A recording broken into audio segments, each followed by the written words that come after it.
Hello, good afternoon, everyone. Welcome to the Reason We Learn channel. Today, I have a great show for you. It is Homeschool 101 live. And I have a panel of experts in homeschooling to present you with a wide variety of topics and information. So I hope you have some paper and a pen handy because there may be some things you want to write down during the course of this show. If this is your first time to my channel, welcome. This is a channel devoted to all things related to education, especially K through 12, but also all the way up through college. I am a homeschool and school choice advocate, and I homeschool myself. I homeschool my children myself. So this is a topic near and dear to my heart. I hope all of you will get a lot out of it and seriously consider homeschooling your own children. That is why we're here. I also have a locals community which you can join, and we will talk about these issues in more depth if you like after the show. I have two Zoom calls a week on Sunday evening and Wednesday evening. So again, welcome to everyone, and let me introduce our distinguished panel of experts. Today, we are privileged to have with us two people from the Homeschool Legal Defense Association. We have with us, let me get the notes, sorry. Today we have Darren Jones. He has worked with HSLDA since 1996, first as a legal assistant and then as an attorney in various capacities. So he does mostly litigation related to homeschooling. We also have Monica Krasen. Am I saying it correctly? Is it Krasen or Krasen? It's Krasen. Krasen, okay. Monica Krasen is the marketing and customer experience specialist at HSLDA Online Academy. And in this role, she crafts the Academy's messaging and coordinates marketing strategy. So understands what parents are looking for in terms of an online academy as well. So we'll be speaking about that. We also have homeschoolers. And right now we have representatives from the organization BRIGHTlinks, which is dedicated to building community and educational opportunities for the profoundly gifted, specifically in North Carolina. Is that correct, Lisa, primarily?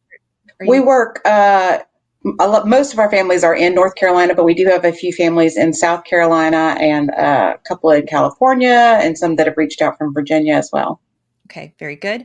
And we also have subject matter experts for science and math. We have, your names have disappeared, so I'm going to put that back. Sorry. We have Allison Coates and Elizabeth and Megan are here to talk to us about specific subject matter and also homeschooling styles and special needs, twice exceptional children, so many great things to cover all bases. We do have an agenda today, though, and it is located in the show notes if you're wondering what it is and would like to take notes as we go. The first topic we're going to cover today is homeschooling myths. The myths you might hear as you are possibly thinking aloud about homeschooling with friends and family. You might even see them in the news media. So we would like to hit them head on before we get started. So let's see, I guess I'll get started as the host of The Reason We Learn. One that jumps out at me is that you need to have special training as a teacher to be a homeschool parent. No, you do not. You do not. You, first of all, are your child's first teacher and the teacher who will be with them the longest. You taught them how to walk and talk and use a spoon. You taught them how to go up and down stairs safely. You've taught them how to do pretty much everything they've ever done before they head off to school. So please do not sell yourself short. You have a lot more teaching ability than you know, and a teaching certificate or a specific degree is not necessary, okay? You know your child better than anybody. So that's the first myth I would like to dispel. Does anyone else have anything to add to that, or would like to touch on other myths? That's kind of my favorite one to hit right out of the gate. My favorite one is that your kids are being improperly socialized. So I'd like to point out that in the last 18 months, schools didn't do anything to help your kid be properly socialized. And even if you ignore that, which I think at this point, most families looking to start homeschooling are aware of that, right? Your kids have not been allowed to be together. They've been told they're sick or they're infectious or they're frightening, right? None of that is true. But at home, you're in control of that. And to the extent that you feel the need to say, Well, what if I can't make any other friends? What if we can't have other kids? These are resources, and there are so many resources to help you with that. And more, your chances of finding families who feel like you do are better. No matter where on the spectrum you fall, the chances of you finding other happy children whose families are wanting to have some normalcy will be there for you. So don't let that interfere.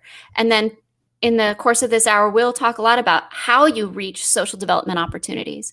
But I'd also like to add that it's a different social development when you're home with other kids that are your family, that are your siblings, that are your cousins, and that are multi-ages. These are healthy forms of social development. And maybe the very rigid, only in this little area do we get to do this, only this age do we get to do that, goes away, and the education opportunities blossom when they go away. Okay, thank you so much, Allison. Anybody else want to talk about socialization or anything else? That are myths. Yeah. I think one of my myths that I run into a lot is the idea that you have to recreate the school itself at home, that people feel like they need to do an 8-hour day equivalent of homeschooling like they do at school every day, and that you need to have every hour planned, and that you, with your 1 or 2 or 5 children, need to follow a very rigid schedule. And I think that that is scary for a lot of families, and that they turn off the idea, or they get overwhelmed feeling like they might need to recreate that at home. I mean, people can homeschool, even single parents can homeschool. It's just you can lean on your family, your friends. The homeschooling community is growing like gangbusters, like nobody's business these days. I mean, I think in North Carolina alone, it grew more than 30,000 students over the last year. And so there's a community, a social community, a large, growing, bustling social community out there, and you can lean on people, and you can talk to people, and you can create learning pods. You can, if you work during the day, then you can homeschool perhaps a couple hours at night, or perhaps on the weekends, and you just tailor your experiences to the needs of your family, and that's what really matters. That I want people to know. Like, it doesn't have to be Monday through Friday, 8 to 3, with a lunch at 12 and a PE scheduled, although PE is pretty important. Like, you want to get outside and get in the sun, but but you you'll can have time to do it, right? Yes, you can. Yes. I did want to add something that I just realized.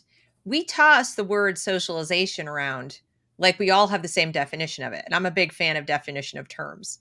So socialization, properly defined, is teaching a child the values and social mores of the society in which the child lives. Okay. So you'll hear from some people, well, aren't homeschoolers freaks? That's what they mean. I believe that when people ask you the question, what they're really imagining is that you're locking your children in the home. It's sitting around the kitchen table 8 hours a day. They never go anywhere. They have no friends. They don't know how to say hello and goodbye, and they don't know how to interact with people. Just like the last 18 months that school did that to them. Right. And so it's really a disguise for the question, how do I make sure my kids aren't weird? Okay. And so I want to ask parents, rather than sort of answer the question, I'd rather put the question back to them of what values and what social standards and manners and so forth do you want your children to learn? Because chances are very high those are not the ones they're being taught in a school environment, because the setting, the system doesn't really facilitate that. It doesn't allow for the and or directly contradicts it. So in your homeschool environment and with your self-selected groups of friends and associates and clubs and so forth, not only do you have the opportunity to teach your child how to interact with different age groups, you can teach them manners and reinforce them on the spot. You can teach them the values. And I'm not just speaking, a lot of people imagine this is always religious values. Values, period. Values of hard work, values of thrift, values of all the kind of values that you as a parent think are important for your child to have when they're a fully functioning adult someday, when you launch them out into the world. You have the time and the opportunity in the moment to reinforce that every day, which you do not necessarily have when they're in the school environment where you have zero control over what values and mores and manners are being taught. So I just wanted to touch on that because we hear socialization. I think a lot of people hear socializing, or are you going to be weird? And I just want to make sure we understand what socialization is. The school is socializing the child. You just might not agree with what version they're giving them. Yeah, I couldn't agree more. I mean, I think one of the main reasons we started homeschooling and created BRIGHTlinks, for example, is to find true peers, which you don't necessarily always find in a classroom, you don't always find in a school, and people struggle finding that. Monica, were you homeschooled? Did you grow? I was not Yes, homeschooled growing up. I I'm not was. an ideological homeschooler, but your parents didn't lock you in a closet, did they? No, that's what I was, and I was amused by your point about the time, about recreating school, because by the time I was 14, I was homeschooled for all 12 grades. And the time I was 14, I was essentially teaching myself, which is pretty funny to me, the way we talk about needing this 8 hour, that the more time in that structured environment, the better educated your child will be. Because let's say your kid is college bound, which of course not every kid is, but if it is, you don't work 8 hours a day in that structured manner. Like you spend an hour and a half a week in class, and then you have homework that you cannot have somebody guiding you the whole time. You don't have access to the professor like you were used to having access to the teacher. And my dad is a college professor, so I can tell you, if you're emailing them at like 2 p.m. on a Saturday, like there's some personal responsibility they expect you to be able to handle, even if your test is on Monday. So getting to learn that in high school, you know, in general, but especially in high school, is really important. I had, you know, by the time I went to college, I had never had a timed test, because that wasn't something that my parents felt like was the best way for me to learn things. I had no trouble adjusting to time tests. Of course, I had anxiety like any overachieving homeschool kid might about getting a good grade, but it was very simple to progress through there. But I think a lot of that had to do with, I was very used to learning on my own. So, you know, I would just say that the way people think that time will equal, the structured time will equal better results is not only inaccurate, but then why do we send kids in college to a model that is the exact opposite? So yeah, no, I think one of the best things about homeschooling is if your kid is college bound, they start to get there in high school. And if they're not college bound, they learn how to do personal responsibility, which you need in a job a whole lot. So I really feel like it is something that we're kind of kidding ourselves about, that they need this just very structured environment in order to learn how to be an adult. You know, obviously you have more the first 8 grades, but even then, I don't remember many Fridays growing up when we had school afternoon. Because the way my mom saw it, I was telling one of my a newer homeschool mom this the other day, actually, about how she was talking about, you know, how they're doing their day, and she's just her second year homeschooling, and, you know, she's trying to give herself space. And I was like, listen, I promise you, your kids do not need to be doing this much. Like we didn't, you know. And she was asking me, well, how did your mom set up the like 180-day rule? I'm like, my mom didn't care about that. She didn't is the answer. She was like, if you get your stuff done and you do well and you're trying and you're being challenged, I don't care if you're done by May 1st. So, you know, bring back summer break. Agree. I'm just going to piggyback off what you said. You know, the rate at which you can excel through curriculum is also extremely flexible, right? The grade level expectation, especially with, I find a lot with our community in BRIGHTlinks, that sort of goes out the window. You know, you can have a 12-year-old taking high school level math and college level computer science, and, you know, 12-year-old biology, and, you know, 10th grade, I don't know, something else, history or something like that. So I think it's important to know that there's so much flexibility, and you don't have to be constrained by a grade level or a age, but you can use it as a guide. And that's important. And I think a lot of another, and I talk too much, but another myth that's out there, I think, is that you must be ideological homeschooler and believe in homeschooling only in order to be able to homeschool. Like you have to start from the beginning, and that's your belief. And homeschoolers are only religious people, which maybe used to be the case 20 years ago, but it is not the case anymore, is it? I mean, can anybody share their experience? Did you start in school?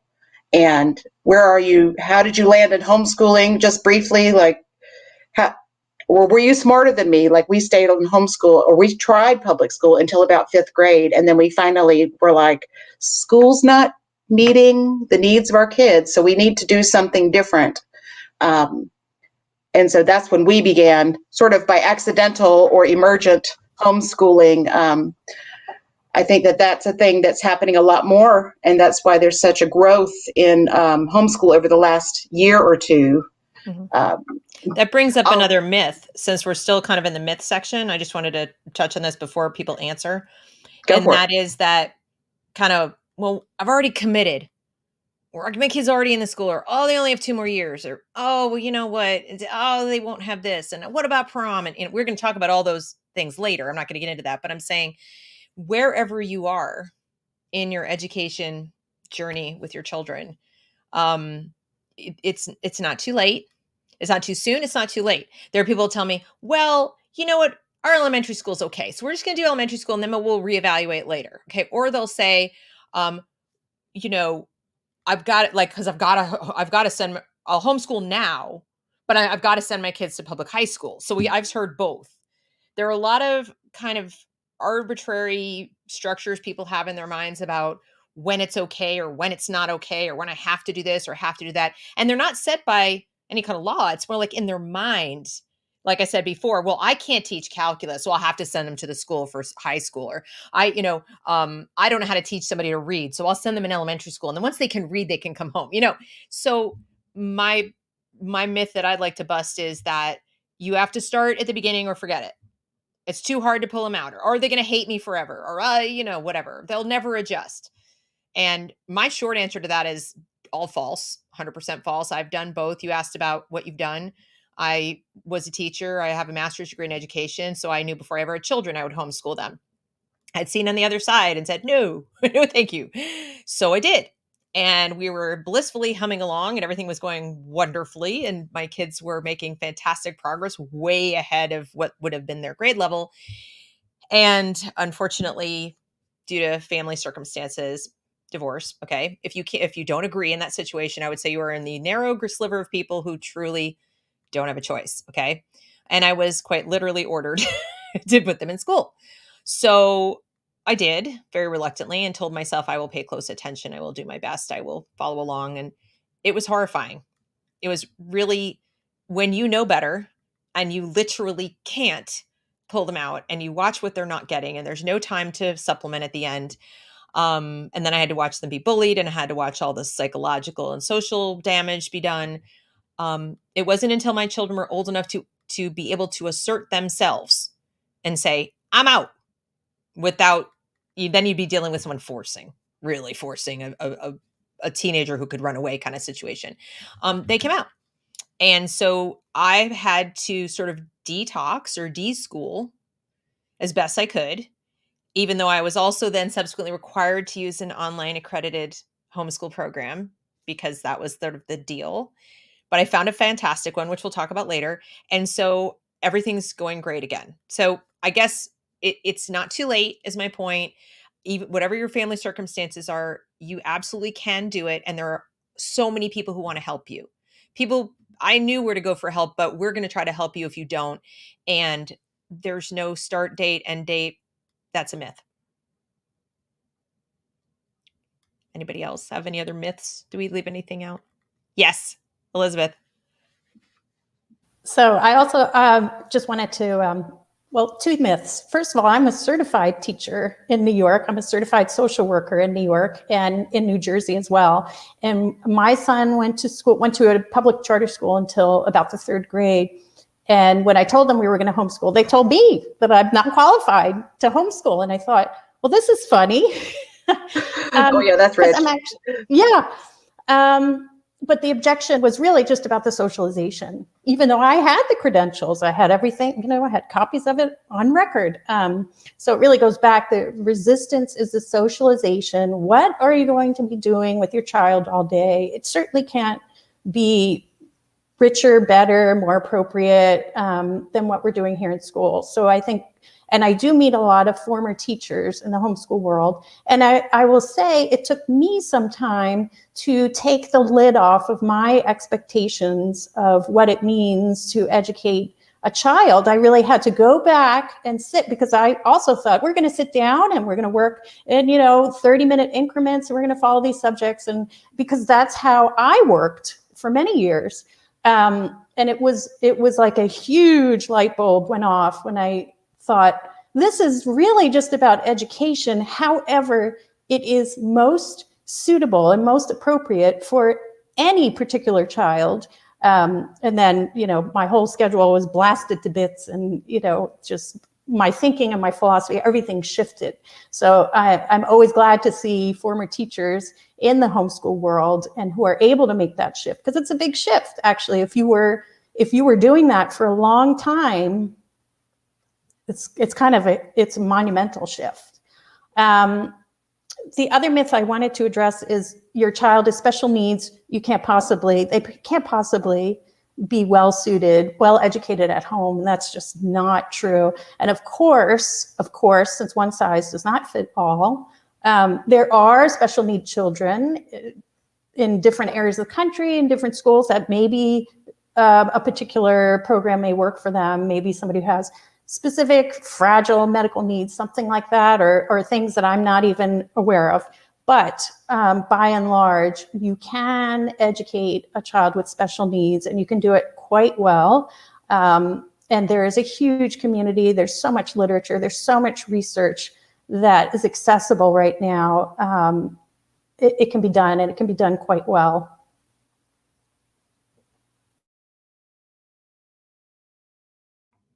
Any other myths? Anybody have any myths, or shall we? I have one short myth. Okay. My myth for homeschooling is that it has to cost a lot of money. I think there's a huge impetus to move forward with homeschooling when you look at what you're expending to put your child into private schools mostly. And families will often be deterred by that. Well, I put all this money towards that. Why would I even possibly think of an alternative? And what I want to say is, especially with a library card, with local museums and local resources, it is very doable to get started in homeschooling on, very little expense until you get comfortable and get your bearings and figure out exactly what your goals are for your family and for your child.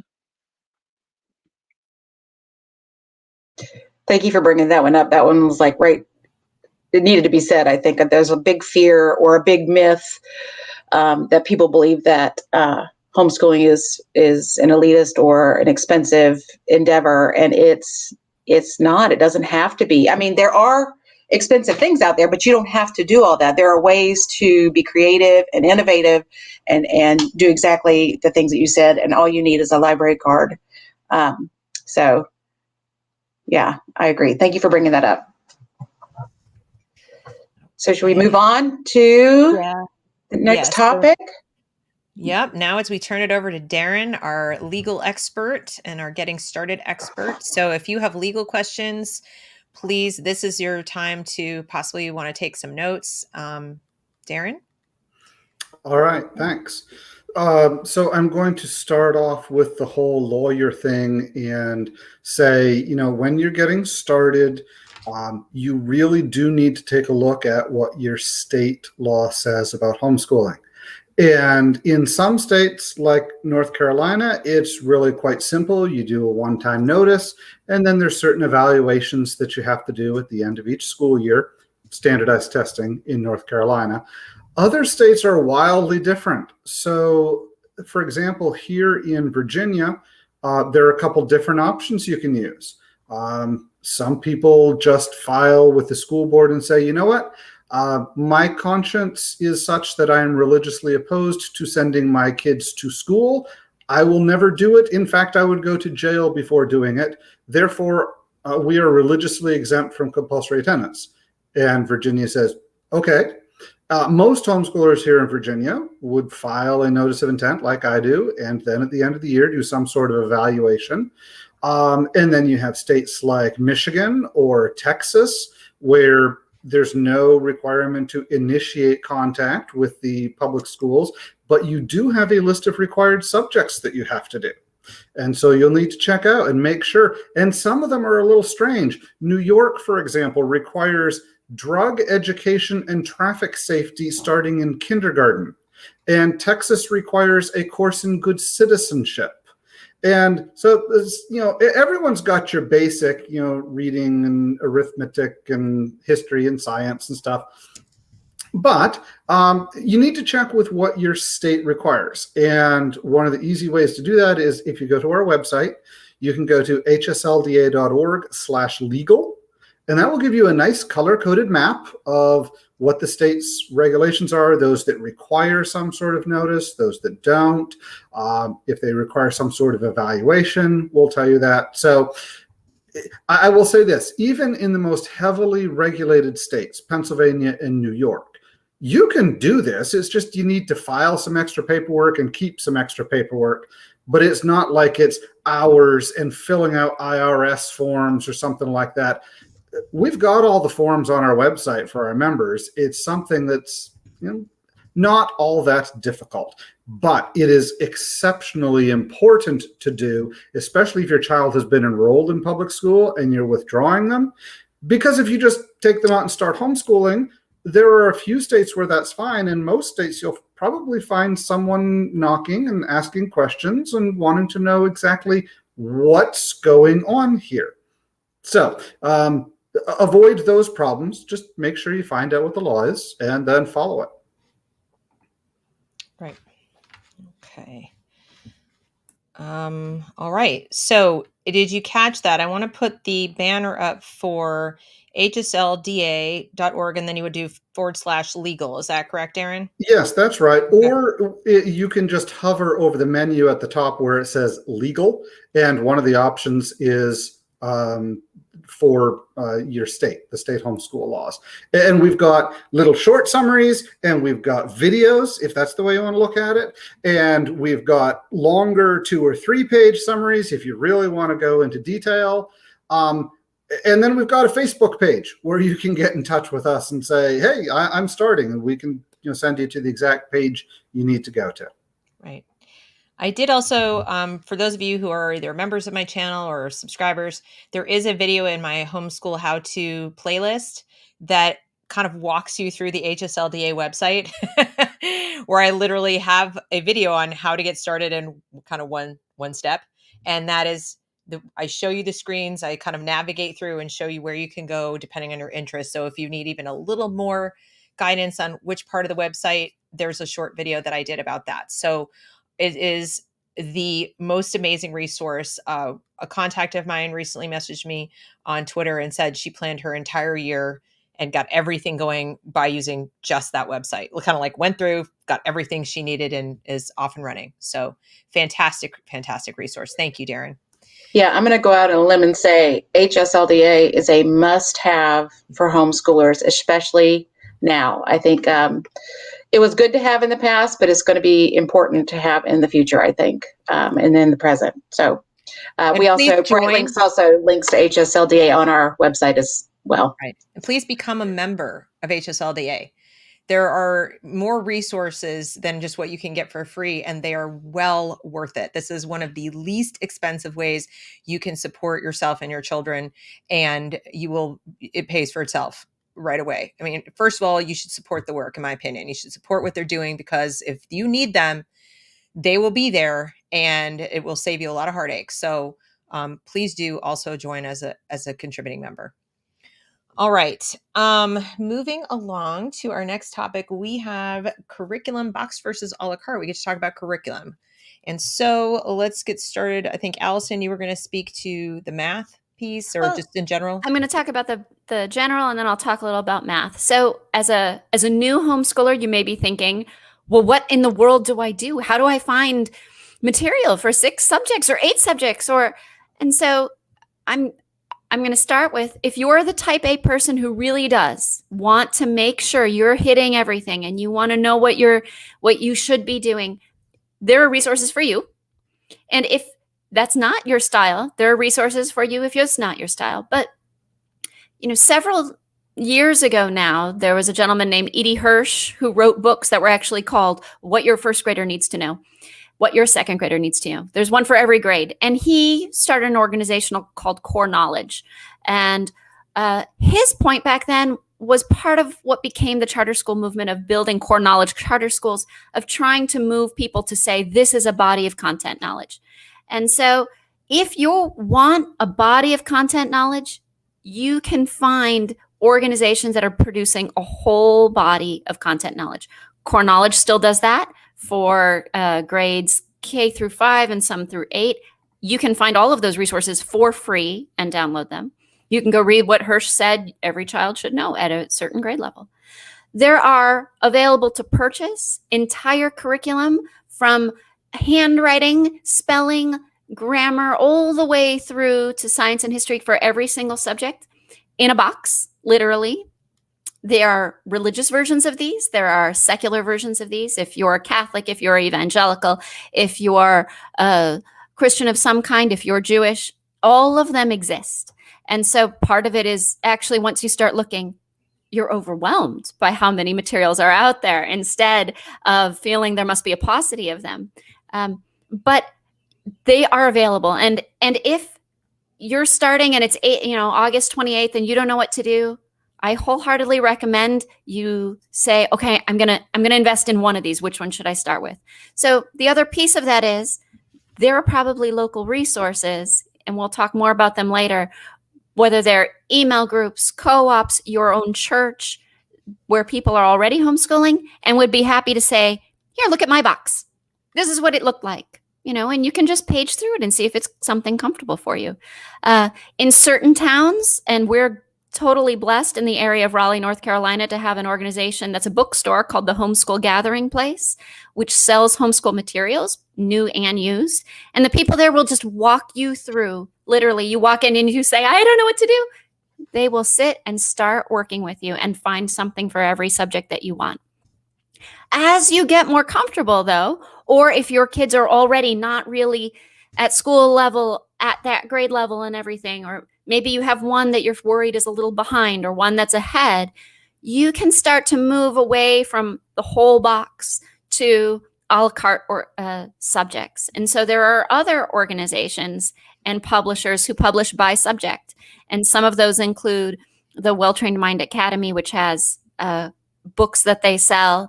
There are Memoria Press sells books. Other Catholic organizations sell books. Other secular organizations sell individual books, individual publishers. So my background is in math and math education. I actually am a textbook author for Singapore Math Inc. I'm not paid by commission, but I do get paid by them. And so Singapore Math sells to both the homeschool community and to schools. And so you can buy from their website an individual math book, and you can buy a home instructor's guide. You don't need to buy their teaching guides for their classrooms. They have materials directly for a homeschooler.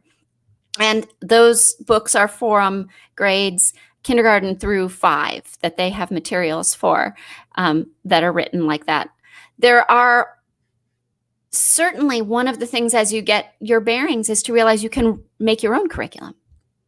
And you may not feel that comfortable at the beginning, but then you might realize you've been doing that all along.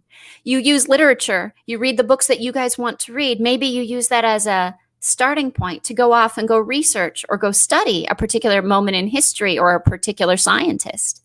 And so you can use as your curriculum, not just field trips, but often your field trips to museums have curriculum that they would have done for a group, right? If a tour had come in, well, your homeschool group counts as a tour that can come in, even if it's just you and your child. And so they probably have curriculum resources for you as well. And so, you should learn that the sky's really the limit, whether you're making your own curriculum, whether you're just using living books, whether you are using paper workbooks. And then in all of these cases, there are also online courses. and increasingly online academies. So if you are at the point where you say, I just need a child to take an accredited program somewhere else that covers everything, maybe at the high school level, maybe in the 6th grade, they exist. And there are many options out there. And again, they are Catholic, they are Jewish, they are evangelical, they are secular. You can find one for any group that fits your life.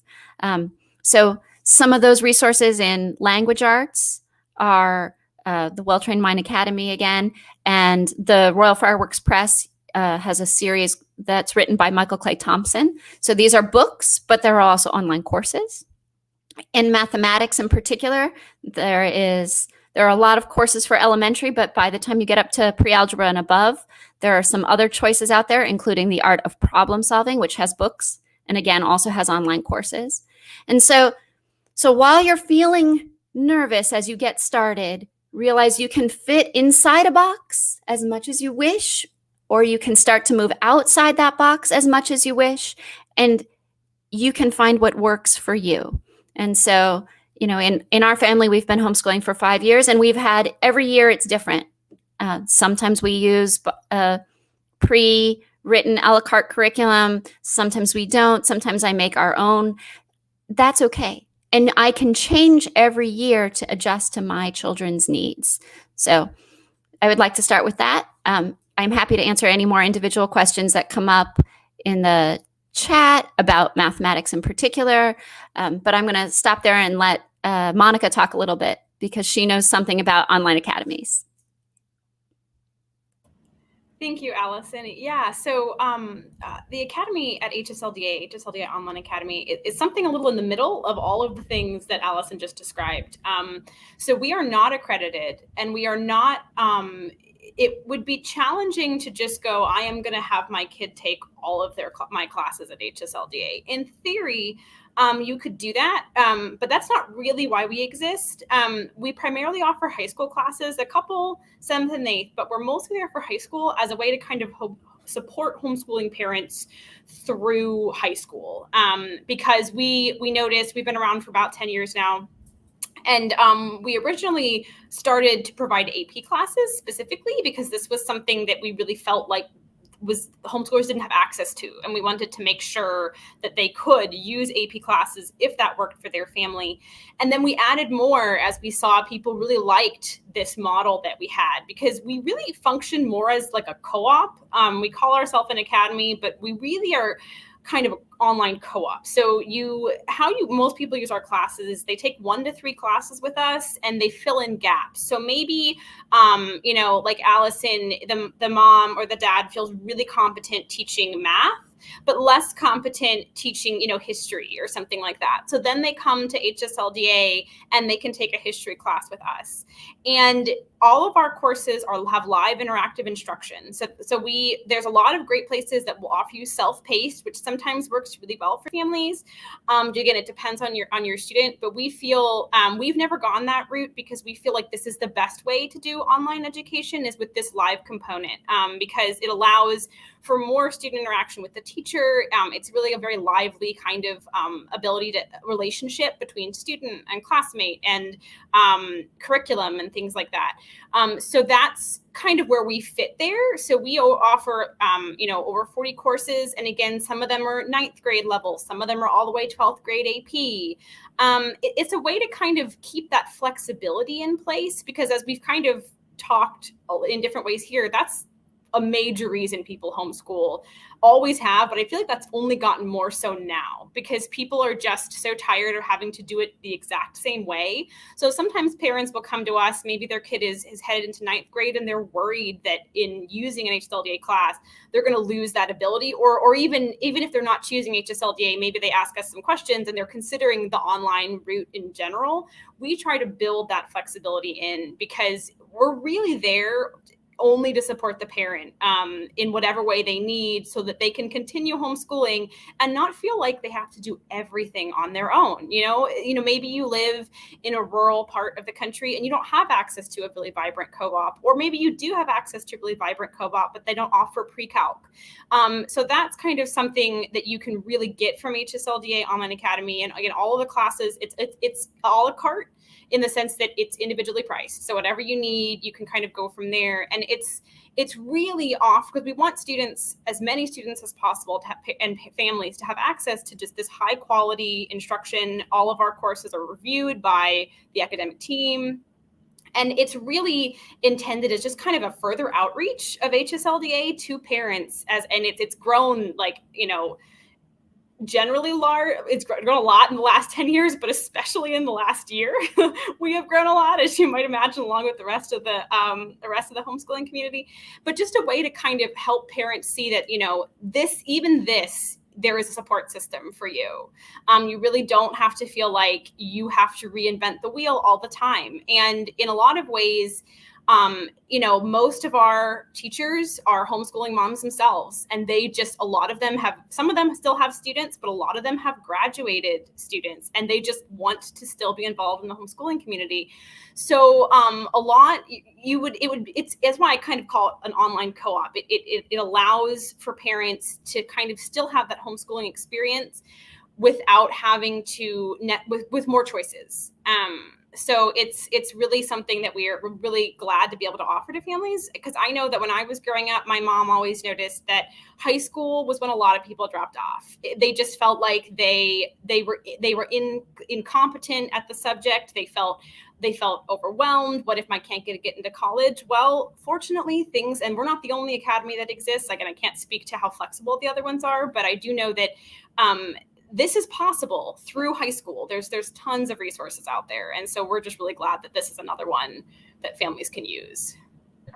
I just want to interject real quick. I know that I can't say enough nice things about HSLDA, but another thing I think that they do, and correct me if I'm wrong, you guys, Monica or Darren, you guys also offer financial assistance and support, or you take donations as well for families who are trying to homeschool and need more financial support. Is that correct?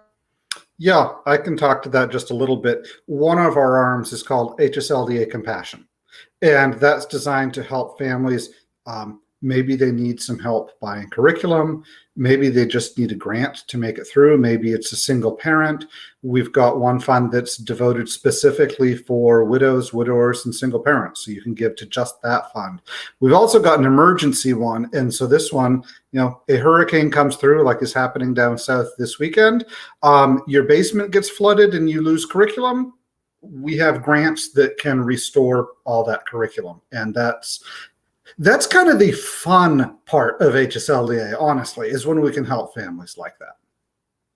Yeah, and I'll add to that only to say that, again, if you are interested in an academy class at any point, there is a special scholarship through Compassion for one of our courses. So if you fill out an application and you mention that and you're approved, you will get additional funds.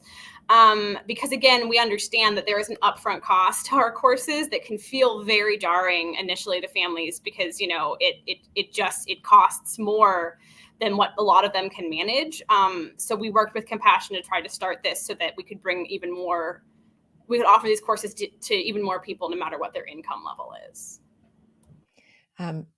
I would like to add something to the whole online academy conversation, if I may. As I mentioned, I did more of an a la carte homeschooling with my kids when they were small, and used some of the resources already mentioned, like Singapore math and so on. When it got to middle and high school, and I, again, was told that you must use something accredited. I want to speak to that first about accreditation.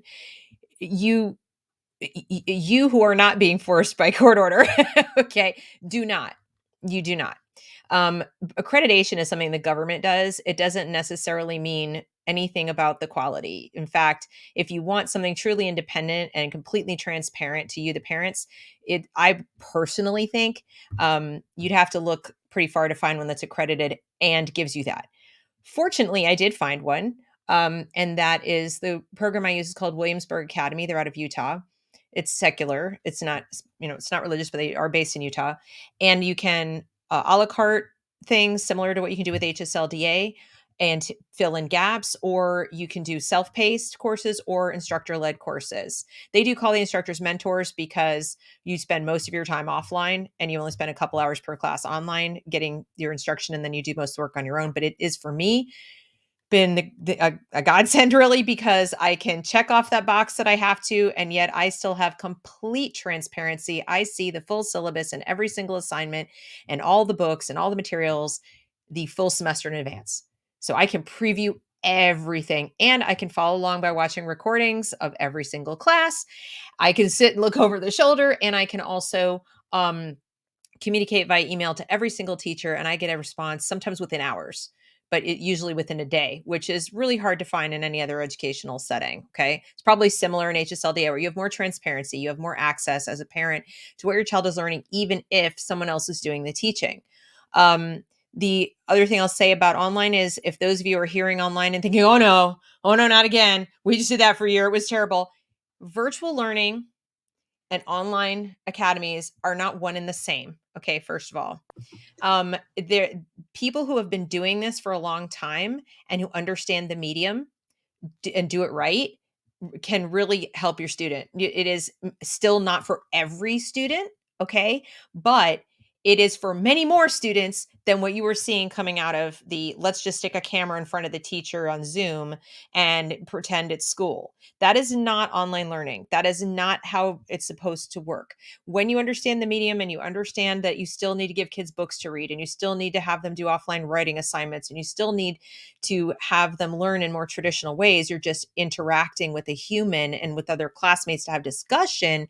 Very different situation. Also, when the teachers and staff are trained in how to interact with students in an online environment, it is a far sight better. In addition to online academies, there are online courses or subject matter courses, like High School Math Live is one that I love, that I've used in a la carte math. I've used Lukion, the Lukion project, which is for classics. And if your student wants to learn Latin or Greek or even literature and mythology and things of that nature, rhetoric, absolutely superb program where you have people who are passionate about their subject matter. I've used History at Our House with Scott Powell, which is just history. So the beauty of the online homeschool world is, if you are trying to fill gaps, your choices are numerous and you have experts in online education. It is not just let's stick a camera in front of someone. So I want to make sure people understand that when they hear online, it is not the same animal at all.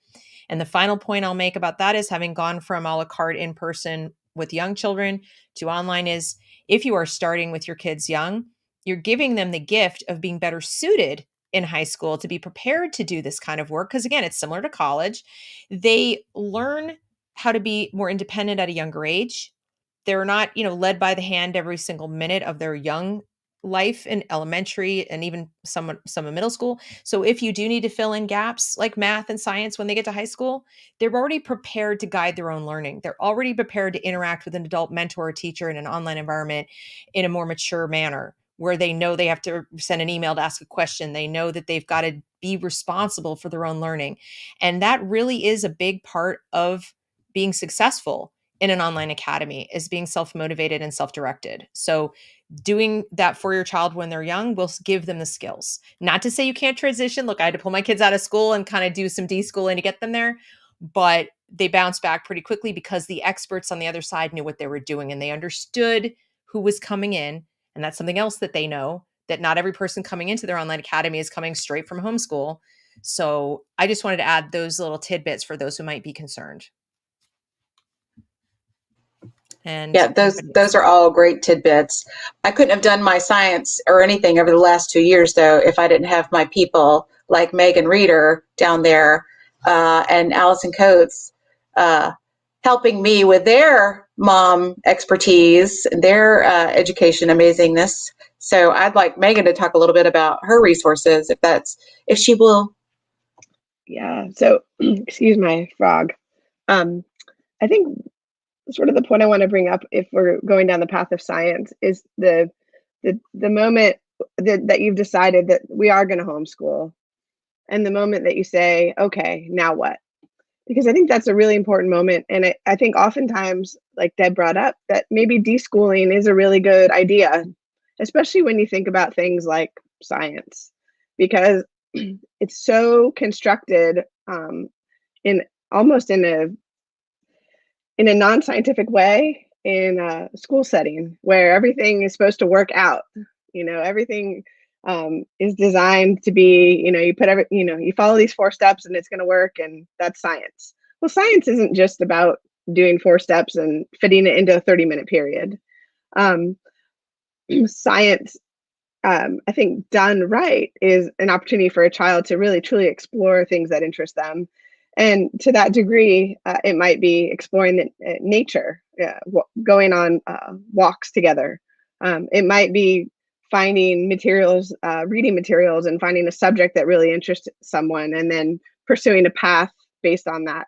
It might be going to a planetarium for the first time and seeing the projection of the stars and thinking to yourself, wow, I'd like to get a telescope, and that, and you go down that path.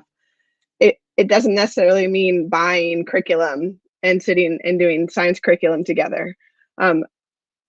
I do have a list of resources for science, but I do want to kind of point that out, that it can be a very open-ended discussion with your child, and having it be child-led is oftentimes much more interesting and innovative for all members involved. Exciting for them to be able to control some of their learning and find things that they're passionate about. And one year it may be a topic in biology, but another year it might be doing physics experiments and learning how to write a lab report. There are places on the web that have all the science stuff that you could ever want. They have kits, they have the beakers, they have test tubes. Things like Home Science Tools is a wonderful resource for that. There's another subscription service that Lisa and Allison have done projects with BRIGHTlinks kids of Mel Science, where you can have a subscription. You have a box of science experiments delivered to your house, and you can go through them and study them to whatever degree you'd like. Maybe the kids are old enough that they can do them on their own, or maybe you do them together. Mel Science offers chemistry and physics in that regard. Again, I think being able to pursue science together, finding avenues that interest the child, and then figuring out ways to explore those, whatever that means, whether it's, starting a co-op based on that interest, finding other kids that are really interested in astronomy.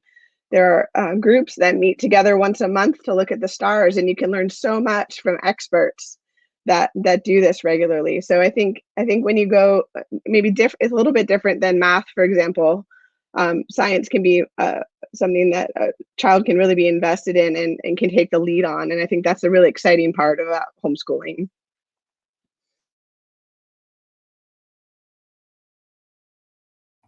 I keep forgetting I'm muted. I apologize. I'm like, oh yes, definitely. Oh, my mouth is moving. Nothing's happening. Okay. So anybody else want to touch on any curriculum things? Lisa, what are you doing for curriculum? Can you fill us in there? Yeah, I just did want to add one more thing. I know that Hillsdale has recently put out some great curriculum for free online. They have college level courses for free, I think, access, and Hillsdale Online. They put out a whole K-12 curriculum this year, but specifically they have a great history curriculum that they take you through, and they actually have from the parent perspective, educator side, and then the student side as well, I believe. We're using Lukion for Latin. We love Lukion. We love Well-Trained Mind. My daughter's into French with Well-Trained Mind. We love Royal Fireworks. I think Allison brought that up earlier. We've loved Mr. T for the last 5 years.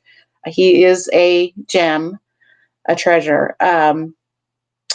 But those are the things that we're using. And we use the Royal Fireworks Press. We use the Male Science. And the things if they, the subscription things like Male Science, for example, is, I think, can feel expensive. But if you find your people, if you find a group or a pod, one thing you can do is split the cost. You can share, crowd share, I guess, the cost of curriculum and the cost of subscriptions if need be. And a lot of the curriculum stuff is available free at the public library, as Megan pointed out earlier during the myth section of the broadcast. So that's my 2 cents. We're always reaching out as BRIGHTlinks to new things. We have a link on our website to called Homeschool Links. So it'd be www.brightlinks.us/homeschool links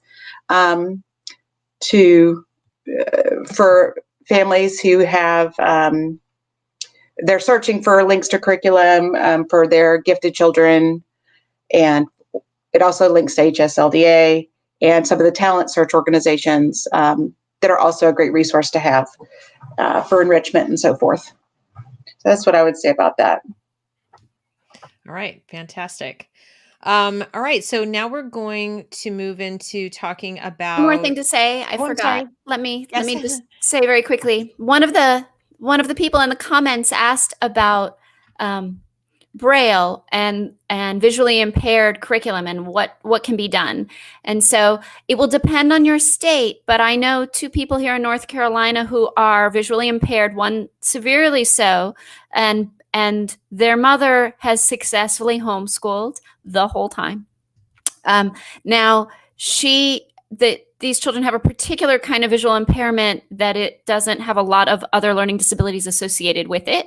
And so, that might be different in other people's cases, but she was able to get one of the school districts to give her a Braille machine. So she spends a lot of time typing math assignments into Braille for her daughter, but she has found other people have already done that in other places. So she can now share that curriculum. And so there is a whole network now of people who are trying to help the Braille community homeschool. And so again, I can't speak exactly to that. I can help you I can put you in contact with that person. But the point is, the homeschool community is growing so fast and the ideas are so vast that don't let that be an impediment. There is someone else out there who is trying to do this with you.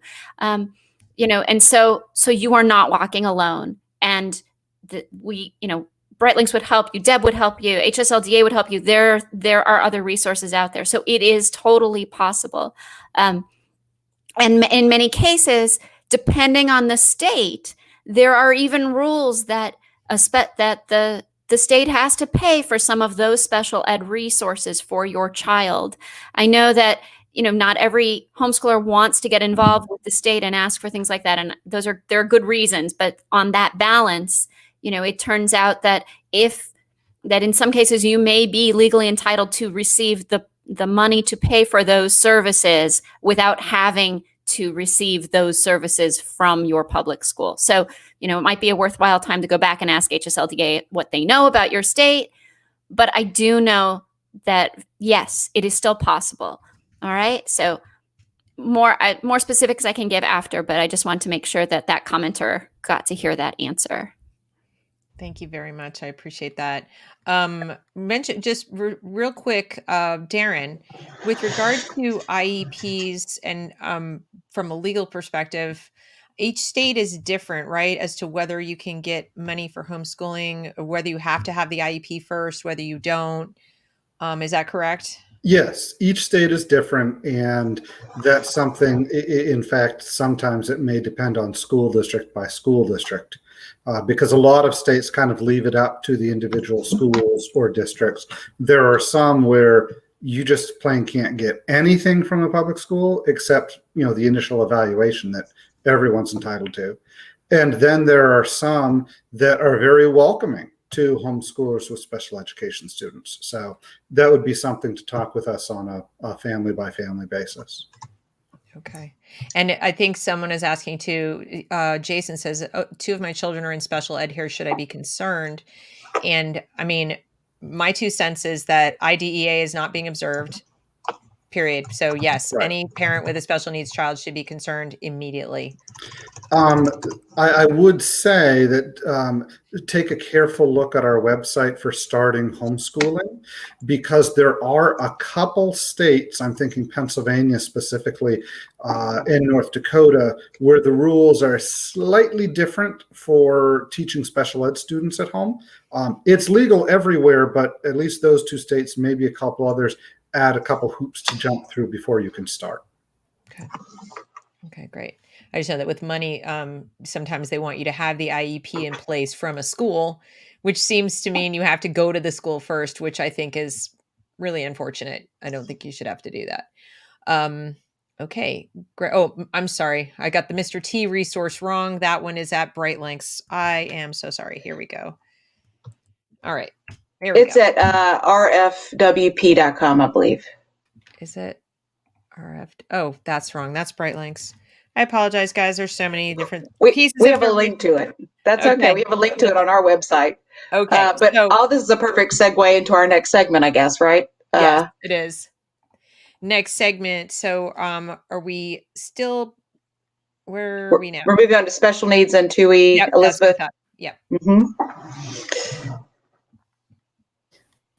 Okay, so I have three of my kids are all 2E with different issues and different levels of severity. But if you're thinking about homeschooling and then you're thinking about homeschooling special needs, of course it can seem extremely overwhelming, but it doesn't have to be just because it's 2021. There are so many resources available. I think the first thing I want to say is if you're in school now and you're thinking about homeschooling and your child has been already, either the teacher said there's a problem, they need an evaluation, you really need to first look deeply at what the issue is, because sometimes the issue is just that they're in school and that sometimes they will be given some kind of designation, like a suggestion of ADHD or something like that, when really the issue wouldn't be there, though the issue may be there. So the point I'm making is you really need to dig deeply and gather data and see what is going on.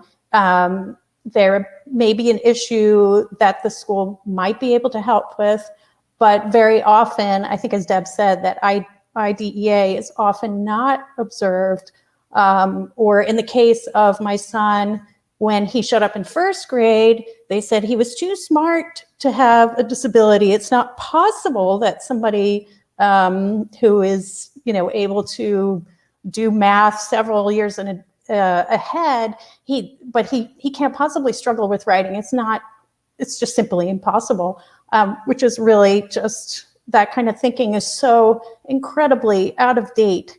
So you really have to figure out what is going on and also get comfortable with the idea that, of course, people who have, talents in certain areas can have weakness in other areas. And if you are lucky enough to homeschool, figure out what the issues are and isolate those issues and teach to their strengths.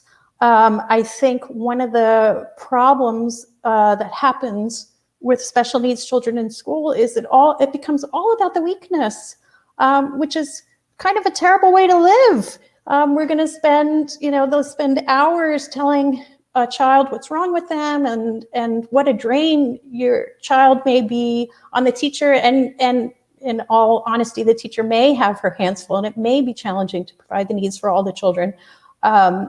But one of the things that is wonderful about homeschooling is if you have a special needs child, you lead with their strengths, whatever they're most passionate about, whatever they're really good at, whatever brings them the most pleasure educationally, psychologically, socially. And then you can make the modifications and assist them with the things that are weaknesses for them. And you can do it in a timely fashion. I have two children that are dyslexic, one very mildly and the other one quite profoundly. If she were in school and I knew something was wrong when she was 2 years old, I could see that she was responding to letters differently. If she were in school, it is very common to ask a child to fail for 3 years before the school will have them tested. They'll say, wait until third grade, wait until they failed, wait until they're reading 2 years behind grade level. Think about what that does to a child who's sitting there for a few years failing. You have to fail 1 year, but that's not enough. Now we have to fail 2 years. Why? It's insane, especially with the research that we have now that shows how important it is to teach a child direct phonic instructions at as young an age as possible, because we know that with brain wiring, it's and the science teachers can use all the proper terminology, but the wiring is much better and stronger if you make those connections at a younger age, right? Like if you learn a foreign language at 5, it's much better than at 15 or 25. And that is actually one of the things, because when I was thinking about homeschooling my dyslexic child, I thought, we're not waiting 3 or 4 years for her to fail and figure out if she is in fact dyslexic. Well, we can already figure that out. We can go get tested at a young age, and we can start remediating immediately. So that's the first issue. Gather data. Talk to people who know about the current research. I understand that parents may think that schools that have more experience with special needs kids will have all the answers, but unfortunately, they're very slow to shift. It could take decades before they catch up to the idea that actually we can test kids as young as 5 for dyslexia and start remediating immediately. Can you? I also, yeah, go ahead. I'm sorry. I just want to, before we get too far down, can you explain what 2E means? Just because people hear the term and they may not know what that means. 2E means twice exceptional. So you have, the child is exceptional in 2 ways. The first exception is gifted, that they have cognitive strengths, maybe in all areas or maybe in particular areas. And the other exception is that they have some kind of a disability. And so in the case of one of my children, she has dyslexia. So she is twice exceptional in 2 different, she's exceptional in 2 different ways. And it can make things more tricky because you really are kind of going in 2 different directions in the sense. But at the same time, if you are already looking, if you're homeschooling and you're looking at your children as individuals, 2E or not, we'll all have strengths, we'll all have weaknesses, then it's actually not nearly as challenging to meet their needs, because everybody's going to need something very particular to each child. Thank you very much. Appreciate that. Okay. The only thing that I can add is I have 2 children who are on the spectrum. One has ADD. It's not ADHD, it's ADD. And that was a big challenge was in the public schools. When I was homeschooling her and I knew about it when she was young, I was able to adapt and work in shorter chunks of time. I was working with her on just even recognizing the passage of time, something that's very difficult for kids with ADD. And when she went into the public school, that all kind of fell by the wayside. They don't work with kids in a way that they say medicate, medicate, medicate. And what my daughter needed were accommodation. She needed to have somebody work with her in executive function. How do I plan my time when I don't necessarily recognize that time is passing? How do I sit for 90-minute blocks of classes? She went all the way through freshman year of high school, and it was absolute torture for her to sit there, in particular because she's also very high.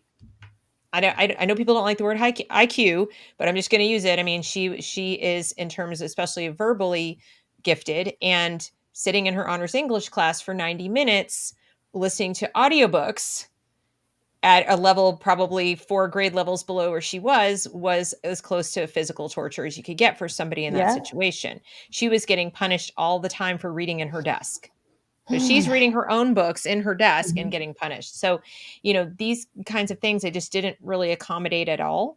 And when she came back out, I was able to do the 2 separate things: find her courses that were challenging enough in her areas of strength, find her courses that were at her level, but with teachers who understood that she needed a little extra guidance and kind of learning new concepts or managing her time when she was learning new concepts, because not all kids are gifted in all areas. You could be extremely gifted in one area and need extra time in another because it requires different, like I said, executive function skills.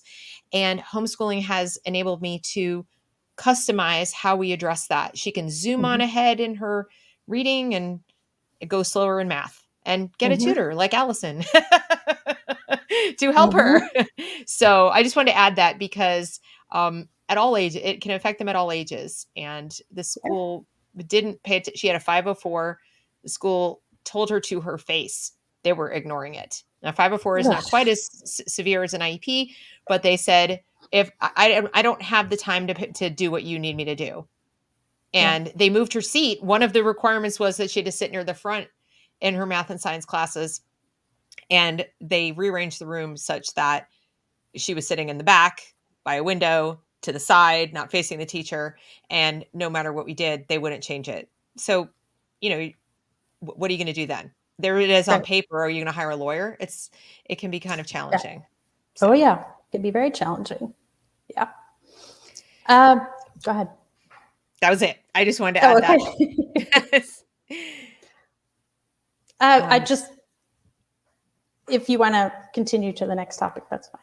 I think, okay, so we've covered now, we did 2E and special ed. So now moving on to Lisa, you were going to talk about some local resources. Yep. We've already touched a little bit on co-ops earlier. I think that co-ops are, you can find those locally. I think HSLDA has a great community site on their page. What was the link on that, Monica or Darren? So if you go to hslda.org/orgs, O-R-G, for organizations, you can find national vendors everywhere down to local co-ops. hslda.org/orgs, O-R-G-S. Got it. Okay. So got that. And then in every state, for example, we're in North Carolina, so there's a North Carolina Home Educators Association, and they have a community board where you can find, I think they divide the state of North Carolina up into 5 or more regions, and you can find by your county and your district homeschool co-ops in those areas. I know around here, if say for example that you have a very musical child, I have a very musical child, and so we need to feed that need. And it's not just taking lessons, it's like music theory, composition, things like that. You can look towards your local colleges. Actually, the community schools of music in your area oftentimes offer music theory classes or composition classes for your child. You can go and some of the local homeschooling groups have formed things like bands.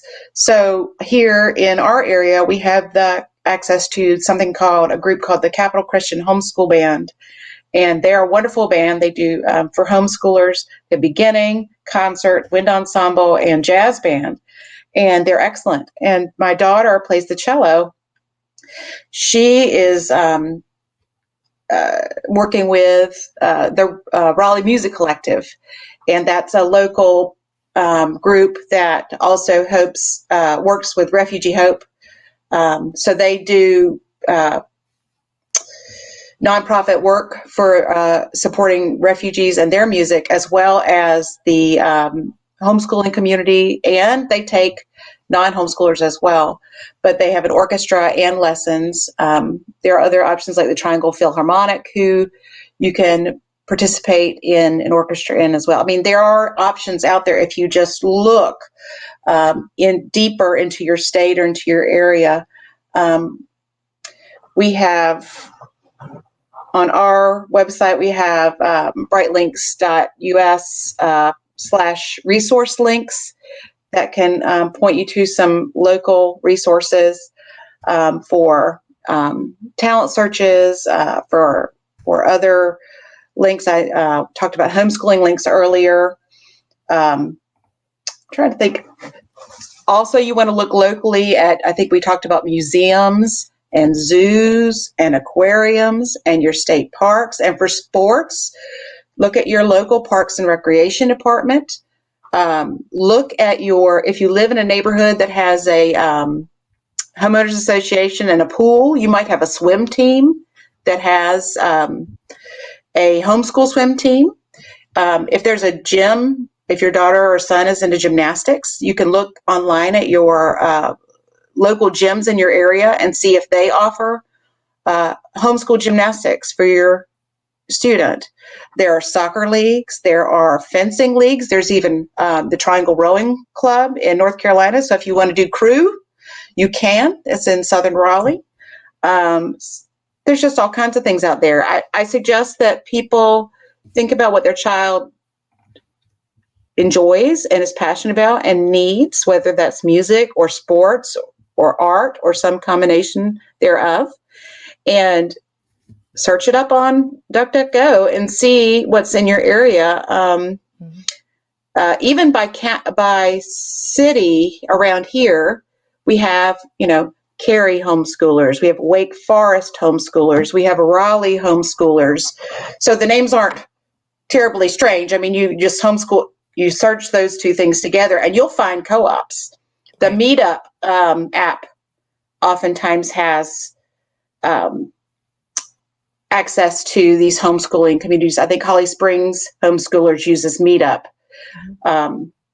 The gaming stores is another way to find a social outlet for your kids that BRIGHTlinks families use a lot for. Our kids enjoy games in general, but also things like Dungeons and Dragons and Pokemon.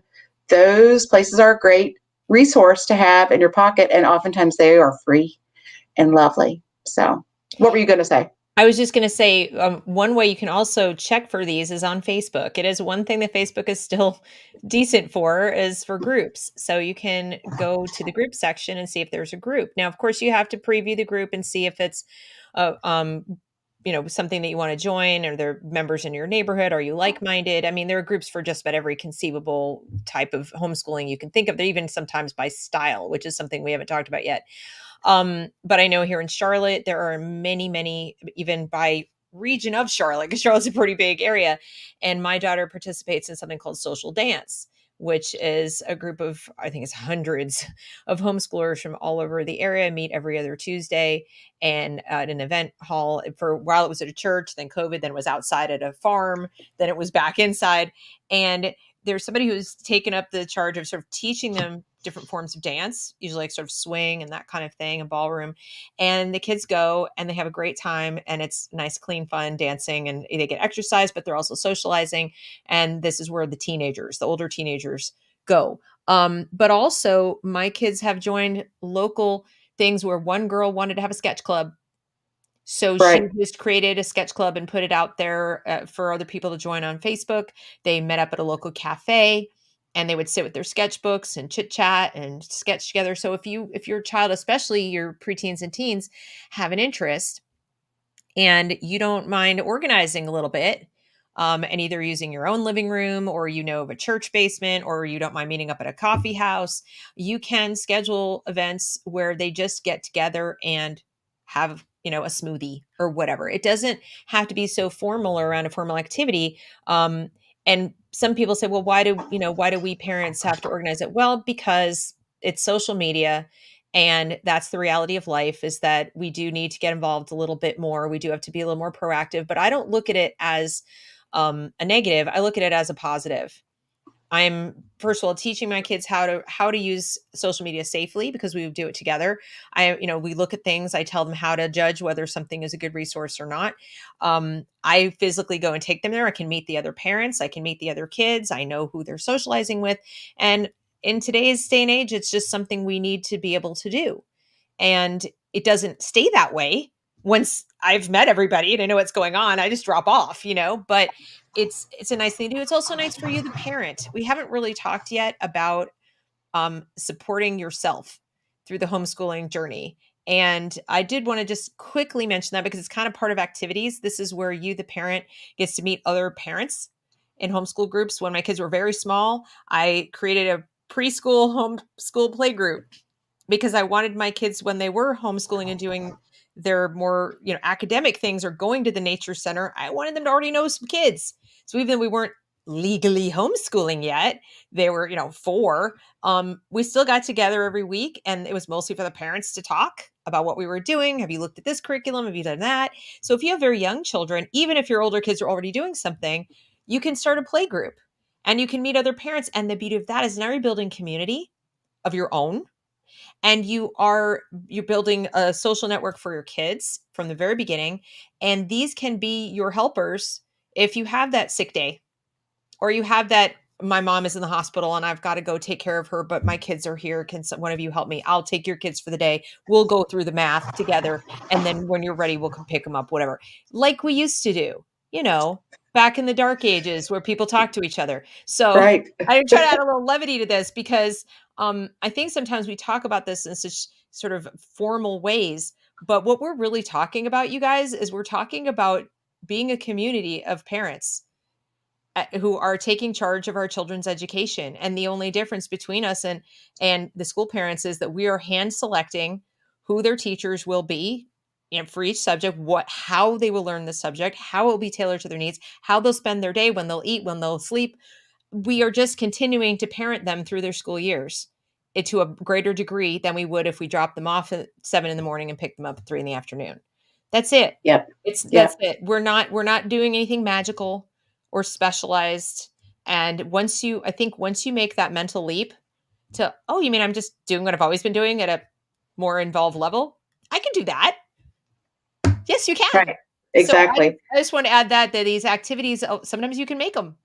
I think it's a great opportunity, especially for like leadership opportunities that look eventually fabulous on a transcript application for college, or a job perhaps later, that if your child has an interest in an art, like you said, in the sketch club, then start a sketch club, start a French club, start a cooking channel, start a music website, start writing, and chronicle all your poetry. Those are things that are take innovation and take leadership and take drive and perseverance. And I think those are all great things that are available,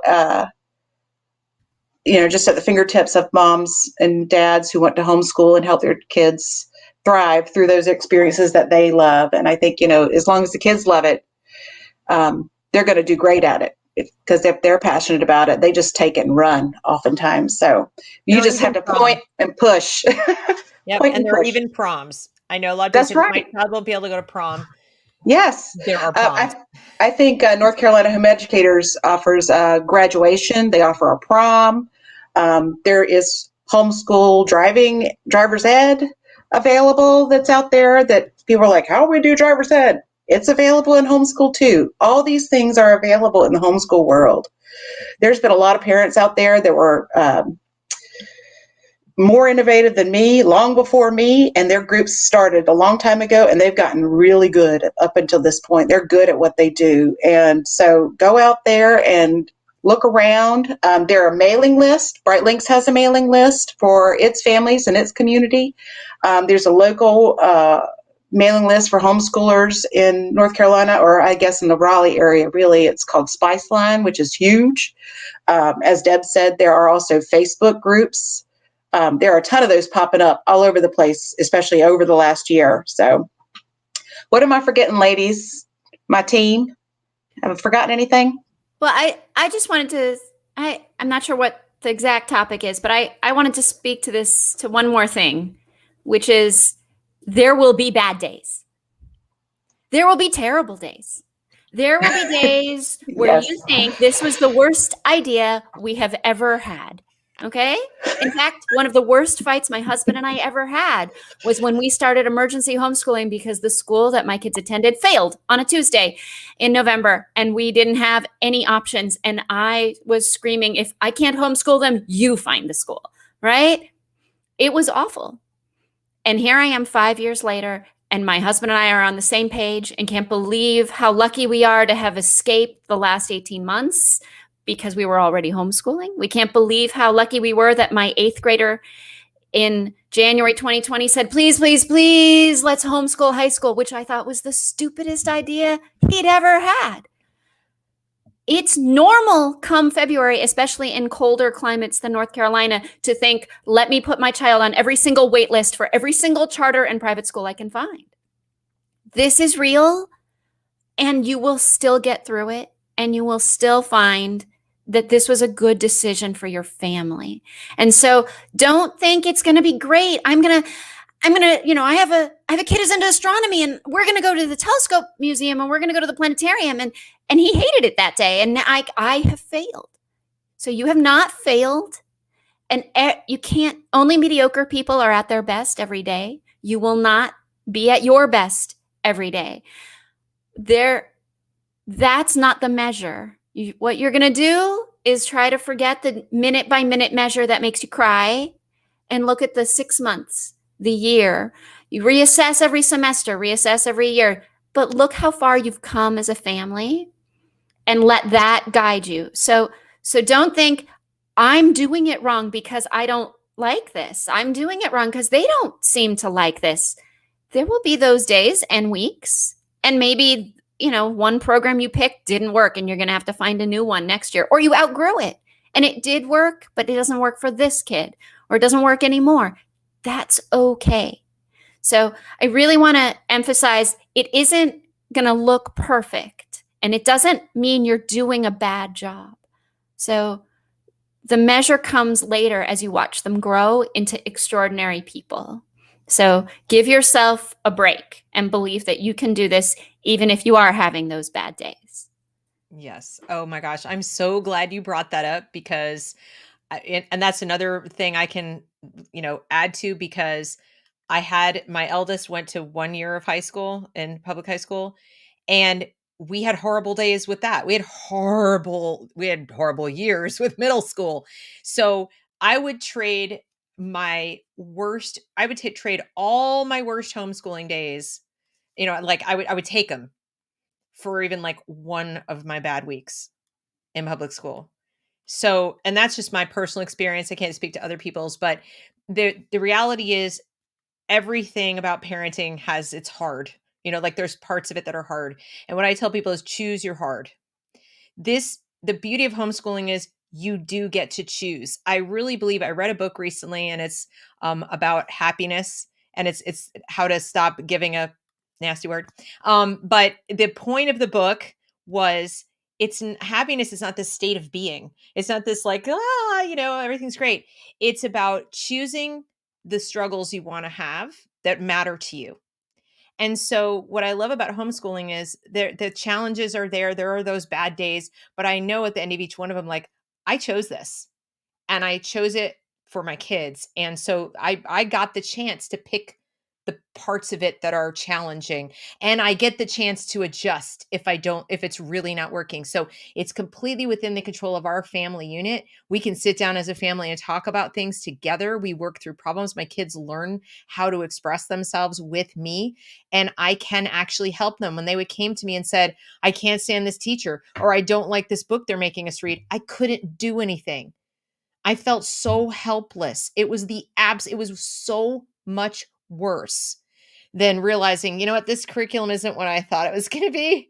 And you know what? We need to pivot. Let's time out. Let's find something else. That was within our control. So I guess that's just, I love that you brought that up, because that has been, a big part of my homeschooling experience, and I still wouldn't trade it. Not for anything, because I think back to those days where I had no control and I had no say. It was torture. Didn't like it. What Allison said about the February days, we've actually worked with that in our homeschooling, especially when the kids were young. February we might keep doing math every day, but it was basically a special time of homeschooling where we might do a unit study. My wife got basically the month off. I did all the homeschooling that month. As they've gotten older, there are a couple more classes that they have to keep doing, the online ones or something. But February is always a lighter school month for us, and usually a special focus. The Winter Olympics a few years ago, material science back a couple years ago, we read a book on that. You have to work with February, because February and homeschooling is not a fun mix. Very true. Can I add? Yep. Can I add just one more thing? I think the beauty of the bad days is you're modeling for your children how to handle the bad days, how to handle the bad weeks, how to handle the bad months, how to handle we just got in a car accident, it's a fender, but like all these things, that is homeschooling. You're showing them how to handle things in a different way, and you hope they will choose to handle things in healthy ways, in productive ways, but by modeling it, you increase the chances, or at least that's something they can draw on as they get older. Right. And let's not forget life skills. Life skills like, everything from helping around the house to learning how to cook to doing your own laundry, which I've noticed have fallen by the wayside for kids. I mean, I've heard of parents who have college age kids who can't boil water, just in part because the kids are spending longer and longer time at school, or the full school day plus a sport or the clubs or whatever. So they're at home for such a tiny period of time that it almost feels like a burden to ask them to make their bed or to do their laundry because they've got also 3 hours of homework or whatever the case may be. So, that tends to be the first thing to go, because you want your kid to do well in school and get good grades. So you tell them, well, that's your job. You focus on doing the schoolwork, and, I'll take care of the rest, and they're home for that short period of time. Then you end up with kids who are going, into the next phase of their life, still very childlike in the life skills area. Homeschoolers, I believe, have an edge there because they have the opportunity. They just have the time. They have the space. They have the modeling of what other people in the house are doing. And they also learn those negotiation skills about, okay, I'll do it, and then it's your turn. And if there are siblings in the house. And then the final thing I'll add to that is that my girls were best friends when they were small and homeschooling. When they went off to school and were in age, graded classes, that's when the fighting started at home. They just were at odds with each other. Now that they're homeschooling again, they're best friends again. It took a little bit. And of course, they have spats every now and again. It's not perfect, but they are still the go-to person when they have a problem or they want to talk. And, I'll try to walk into a room and the door won't budge because the other one of the sisters is sitting against the door when they have a small room, and they're sitting there, and I'll go, yes, Mom, what do you want? We're talking. Okay, bye. I close the door. So I love to see that. And that's something I hear from a lot of homeschool parents. If you have more than one child, your children will likely, nothing's a guarantee, but likely end up closer to each other, spending more time with each other. Well, I love that we segued from local resources and co-ops into you're going to make it. We're forming a more perfect homeschooler union. That's what we're striving for at our house, a more perfect homeschool environment every day. We're not perfect. We always fail. But I did want to follow up with 3 other resources that I just thought of as y'all were talking, which is the National Homeschool Honor Society that's out there. So you can have those things too. Eta Sigma Alpha .com is the National Homeschool Honor Society. Allison, you could probably tell me the correct email for the Homeschooling to College group. I think that's a great mailing list to get on.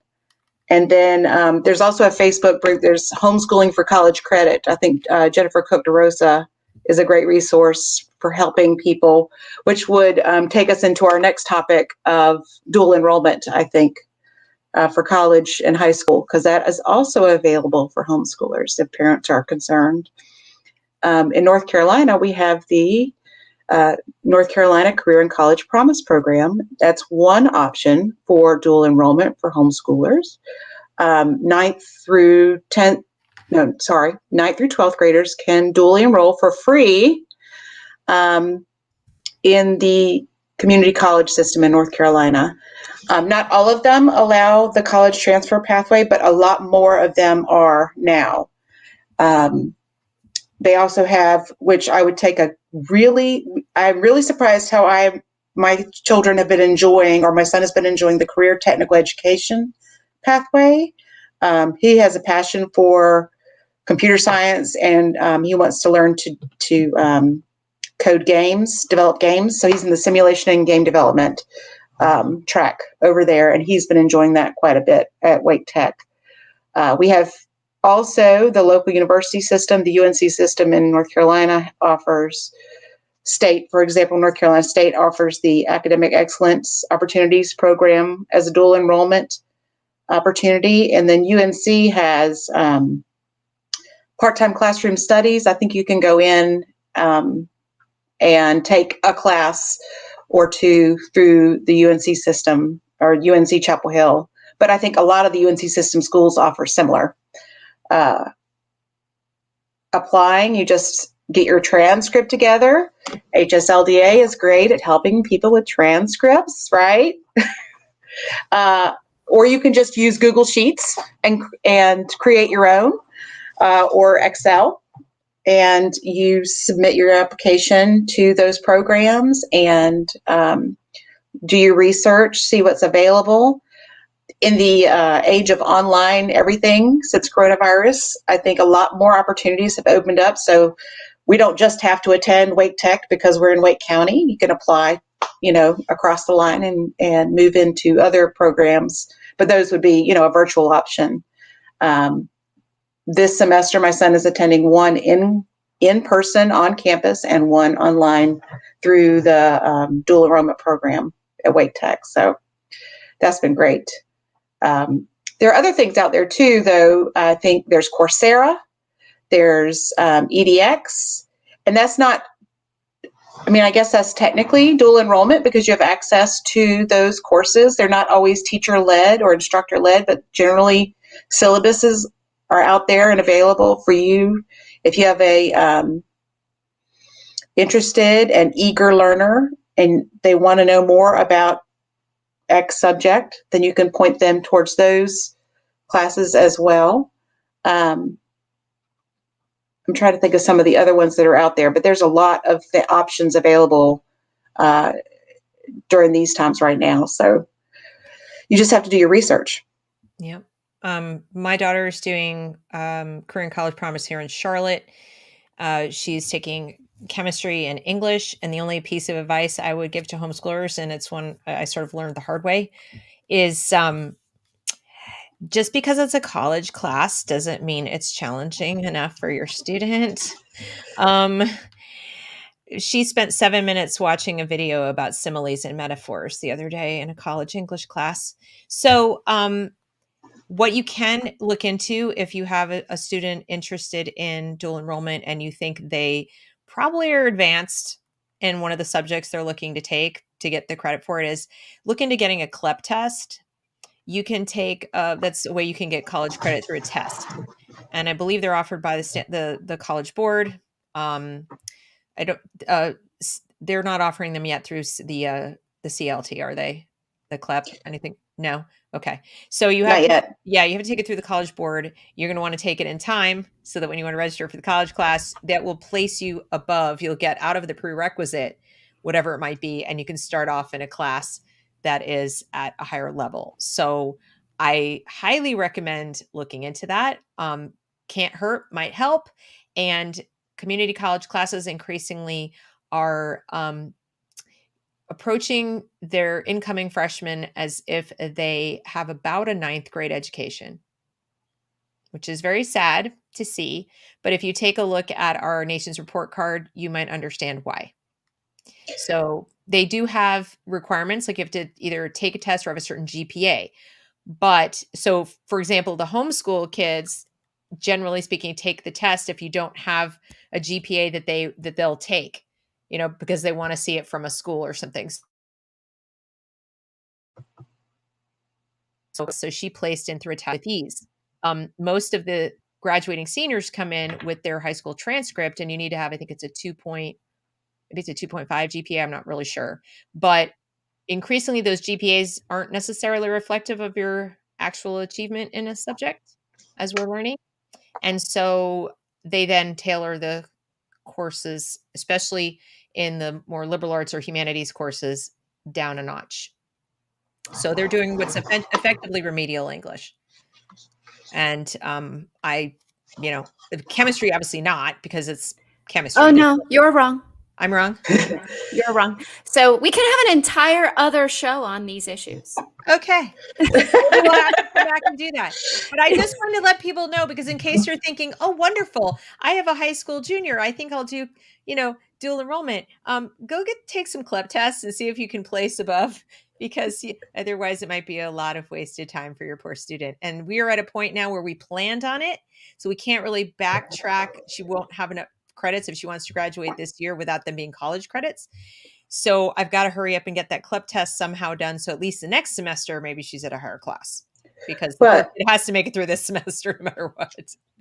Well, it's also to say too, if you think your child, maybe not to be intimidated, also to give it a try earlier on in your K-12, maybe not K-12, but like high school or middle school, even career. Some colleges will let students in at a younger age, or maybe a younger grade. Like I said, before, the graded age thing kind of goes away in when it comes to homeschooling. So you can declare your child ready when they're ready. But yeah, don't be intimidated, because maybe they're not as hard just because they're a quote unquote college or university. I would hope that the university levels are slightly higher, but give it a try, dig in and put yourself out there. And if you try it and it's not a great class, okay, then you move on, you do something else, you change, you just redirect and move on, right? That's something we've all learned over time. I've learned a lot by falling on my head. So yeah, we fail. When you've made the mistakes I've made, you'll know what I know. But yeah. So it's just something I learned the hard way, unfortunately. I guess I knew it would probably be easier than the high school class she would have had through her homeschool academy, but we were excited to get the college credit for free and to just have her get dual, like college and high school credit simultaneously, to take care of all the credits she needed to graduate in 1 year instead of 2. But there are limits. I mean, when you're sending your mom a picture of the board and saying, I'm sitting here watching this video, I could teach this class, that's not okay. Something I wanted to add just very briefly was, again, when you're picking between dual enrollment or CLEP, to also consider AP, because it won't do exactly what either one of those are doing, but you do avoid the problem if you're getting a good quality AP curriculum. Our students, for instance, have taken dual enrollment and taken our AP class in one of our AP classes, and they're much superior content. We have gotten the feedback from the students that they're much better. They also if you look at like what a college admissions officer considers the most prestigious, AP comes number 1 because it's standardized. So like across the board, if you get an A in AP, English, and composition, a college admissions officer knows that means you got a quality education with that, whereas you might have gotten this kind of not great class at a community college. Not all community colleges are equal. Let's put it that way. So it will at least avoid most of the time it will avoid that poor of an education experience, and you can still take the AP exam and then get the credits that way. But even like we have families that sometimes don't do that for whatever reason, but you still get benefits just having it on your transcript, especially if you're college bound. So just something to think about. No, I would agree with that. And if I had a child who was willing to wait to graduate a little bit longer, that was my recommendation. But she's already going to be 18 in the fall, and she just said, nope, just want to be graduated, want to be done. So this is the fastest path to the credits that she needs to graduate in North Carolina. And so that's what I got to do. Well, and the other thing in North Carolina is there's an articulation agreement that exists between the North Carolina Community College System and the UNC system of schools, where those courses that you take are like one-to-one transfer. I mean, in some cases more than AP, and in some cases not exactly as much, but the college itself that you apply to, or the university that you're going to, if that's your plan in the future, they determine, of course, what that credit will be, but there is articulation agreement between those two systems in our state. I can't say that about other states because I can't speak to other states. But I think that's an important thing to know in North Carolina for North Carolina homeschooling students, if you're getting started. You have options. That's right. The main point is you have options, and a really good thing to do is to actually sit down and sort of make a chart, kind of like what, compare and contrast like you do when you're comparing products in Amazon. Yes. Like, what will I get from this? It has college credit, check. It has a test, check. Like just kind of is prestigious, check. So whatever Yes. ends up being your priority, you'll be able to see it out in front of you and make a decision that way. So, just something to think about. I don't think a lot of people who haven't been in the homeschool world even know that Career and College Promise exists. It exists, by the way, for the public school students too. But if their parents don't go looking for it, it's not like the school is real eager to tell them about it, I've noticed. So, homeschool parents tend to know more about it than the kids who are in the public school. And the public school has to approve of whether you can go. So even though it's available to you, they have to give you the thumbs up that you're able to do it. And your schedule has to conform to what they want you to take. And they'll tell you which courses you're allowed to take. So you have to get permission from the school. Whereas when you're a homeschooler, it's 100% your choice. You have a lot more freedom. Yeah. Yeah, a lot more. Is there anything else about dual enrollment anybody wanted to add? Because if not, I wanted to jump into the annual testing segment of our discussion. Darren, will you take that one? Sure, I can start with that one. So again, this is one to check whether your state requires it. There are some states that require some sort of end-of-year assessment, and that might be having your kids take a standardized test. And in some states, you can offer that test, and in some states, you can't. You have to get someone else to do it. Here in Virginia, I've been doing that with my kids since they were in second grade.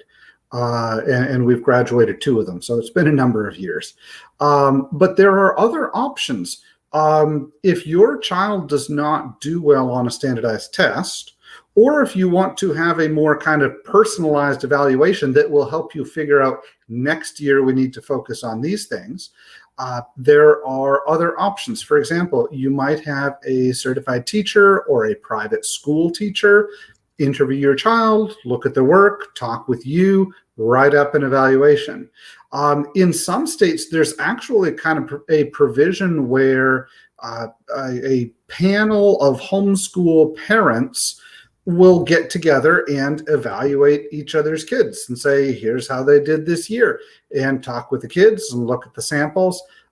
It is kind of a neat way of doing it because you get that way input from several different people's perspective rather than just yours, or rather than some test that you picked off the shelf, or rather than a teacher who this may be the first homeschool student that she has seen or the 900th.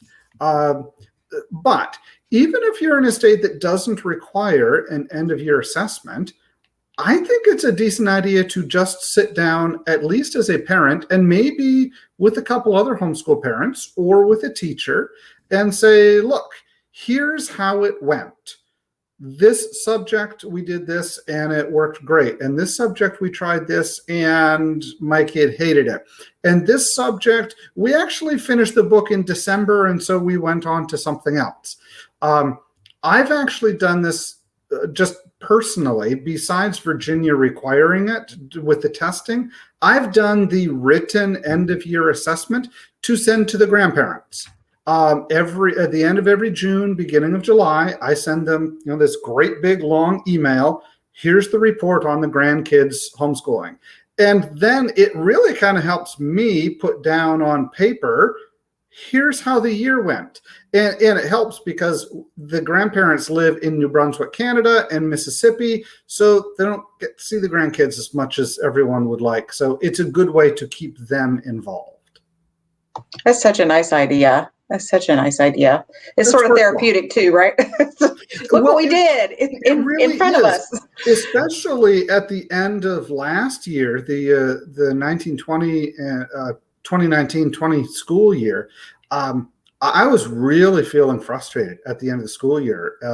Even though we'd been homeschooling for years, life was still different. And it was really helpful to write out, you know what? The kids actually did pretty well this year, which means I feel good because my wife and I team teach. We each take it on. It was a good feeling for me as a parent that, yep, it worked. They did good. I have a couple thoughts on standardized tests I'd like to add that relate especially to North Carolina. So first, North Carolina requires by law that you give a standardized test in certain subjects, and they're defined as reading, language arts, and math. it does not require you give those scores to the government. So in case there's any fear that they're checking up on me, well, no, they don't even allowed to see your scores. So don't give them to them. But you're required to give the test. So that may seem odd. Why are they requiring it if they don't see the scores? But the idea is so you know, right? But they don't actually require that it's given at the end of the year either. They require one test per year. And we typically take it in January. The reason we do that is because then I can stop panicking and avoid the February freak out. How much have my kids already grown by January, right? Are they growing? Did they actually improve over last year? If they have, I'm not going to stop teaching, but I can settle down, right? That we have not yet failed. And if they haven't made as much progress as I want, I still have time to do something about that. Maybe I speed up how much time we do something. Maybe I change what we're using for material. Maybe I change how much, maybe I just have a sort of come to Jesus talk with one of my kids about how much effort he's putting in, but it gives, so it doesn't have to be an end of year test. It doesn't have to feel to you like this is summative. It can be used formatively. And so I suggest people do that, especially the first year and I suggest if you're doing it the first year, you do it twice. Once at the very beginning to see where your kid is at in case you're coming out of a school system. Don't rely on the test the school gave. Find one that you can understand and learn what it means. And specifically, though, there's one thing that many states do well now of the few things schools do right, is that some states use different kinds of standardized tests that have what are called growth measures. So those aren't saying your kid hit this level, your kid knows what third grade is. They're saying this is where your kid is at, and other kids like yours grow this much over the course of a year. And so look for a test that has growth measures. That way you can see, are you performing as well as a school? I think you will. But then you'll know that you are. You should be outperforming the median child. And so, there's different kinds of tests. It doesn't have to be what your school district gives. It may be that you're required to in some state, but especially in North Carolina, there is none of that. In fact, you're not allowed to take the tests that North Carolina gives. So just maybe having a different attitude towards the purpose of a standardized test will help you. Think of it not as a summative result, but maybe you can learn how to use it formatively. There's nothing stopping you from doing that. And one other thing too is standardized testing is just plain a skill. I mean, we were talking about life skills earlier. That's actually, our family actually did religious exemption here in Virginia the first couple of years, which means we didn't have to test. I did it anyway when the kids were young because I figured having them take a test was probably something they would have to do with their life. And it actually does help. As Allison said, it has been kind of helpful in a formative way for choosing what we're going to do the next year. But also it's just kind of a skill. They may have to do this at various places, getting into school, getting into some jobs, taking a test. If the first time they see a Scantron sheet is when they're looking at community college, maybe I should have introduced them to that before. Yeah, that's very true. And for the younger kids too, really young kids, the assessments are not fill in the little Scantrons either. They're more of a one-on-one assessment. My kids did, I think Woodcock Johnson one did, and another one did. What's the other one? Starts with an S. I can't remember. But we've done a couple of different tests, and I, as a parent, homeschooling parent, loved them. They helped me so much because I was able to fully understand where their strengths and their weaknesses were and make adjustments for the following year to the curriculum, support them in their learning so they weren't bored, or even falling behind. I also got to know them a little bit more when we did, I think it was the Woodcock Johnson. They ask questions that you learn how the child thinks and how they process information in a way that is not just, answering questions accurately or not, but it helped me get to know my daughter a little bit better. Sometimes you're so close to it. You need almost like another pair of eyes, somebody who does this regularly and has been trained to do it, to help you understand how they approach problem solving or how they approach their learning, what they like, what they don't like, that maybe they haven't shared with you. And I found it, I used it for myself. So I knew it was something I had to have in a file for the state, who never asked for it, but I didn't care. I liked it. And I still have it. I still have it in a file. And sometimes I pull it out just to kind of, it's like a little trip down memory lane, what they were like at that age, and to see how far they've come. It's kind of nice.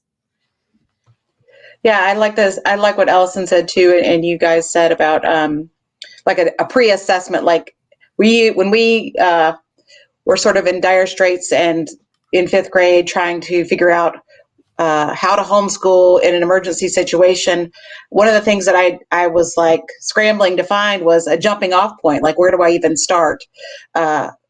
What is my kid's level? Like, I don't even know. And so we just used something really simple, like letsgolearn.com. And that was very inexpensive to find a sort of a jumping off point as an assessment for his reading and math. But since then, we've used other things like the CLT.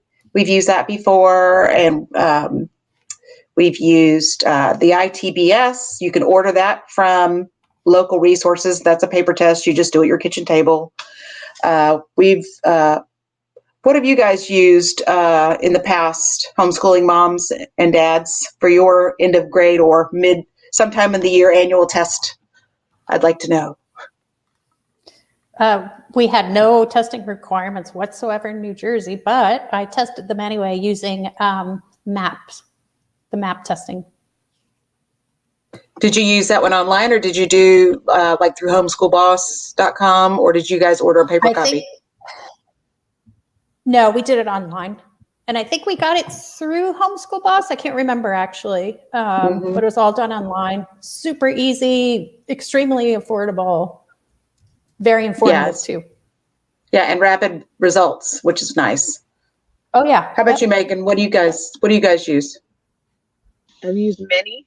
At the beginning, there's a Seton testing service that I felt at the beginning that the kids needed to do the paper test because, that was what I did. So you can order these tests and they mail them to you and they can learn how to do a paper test. So things like the Stanford or the Iowa.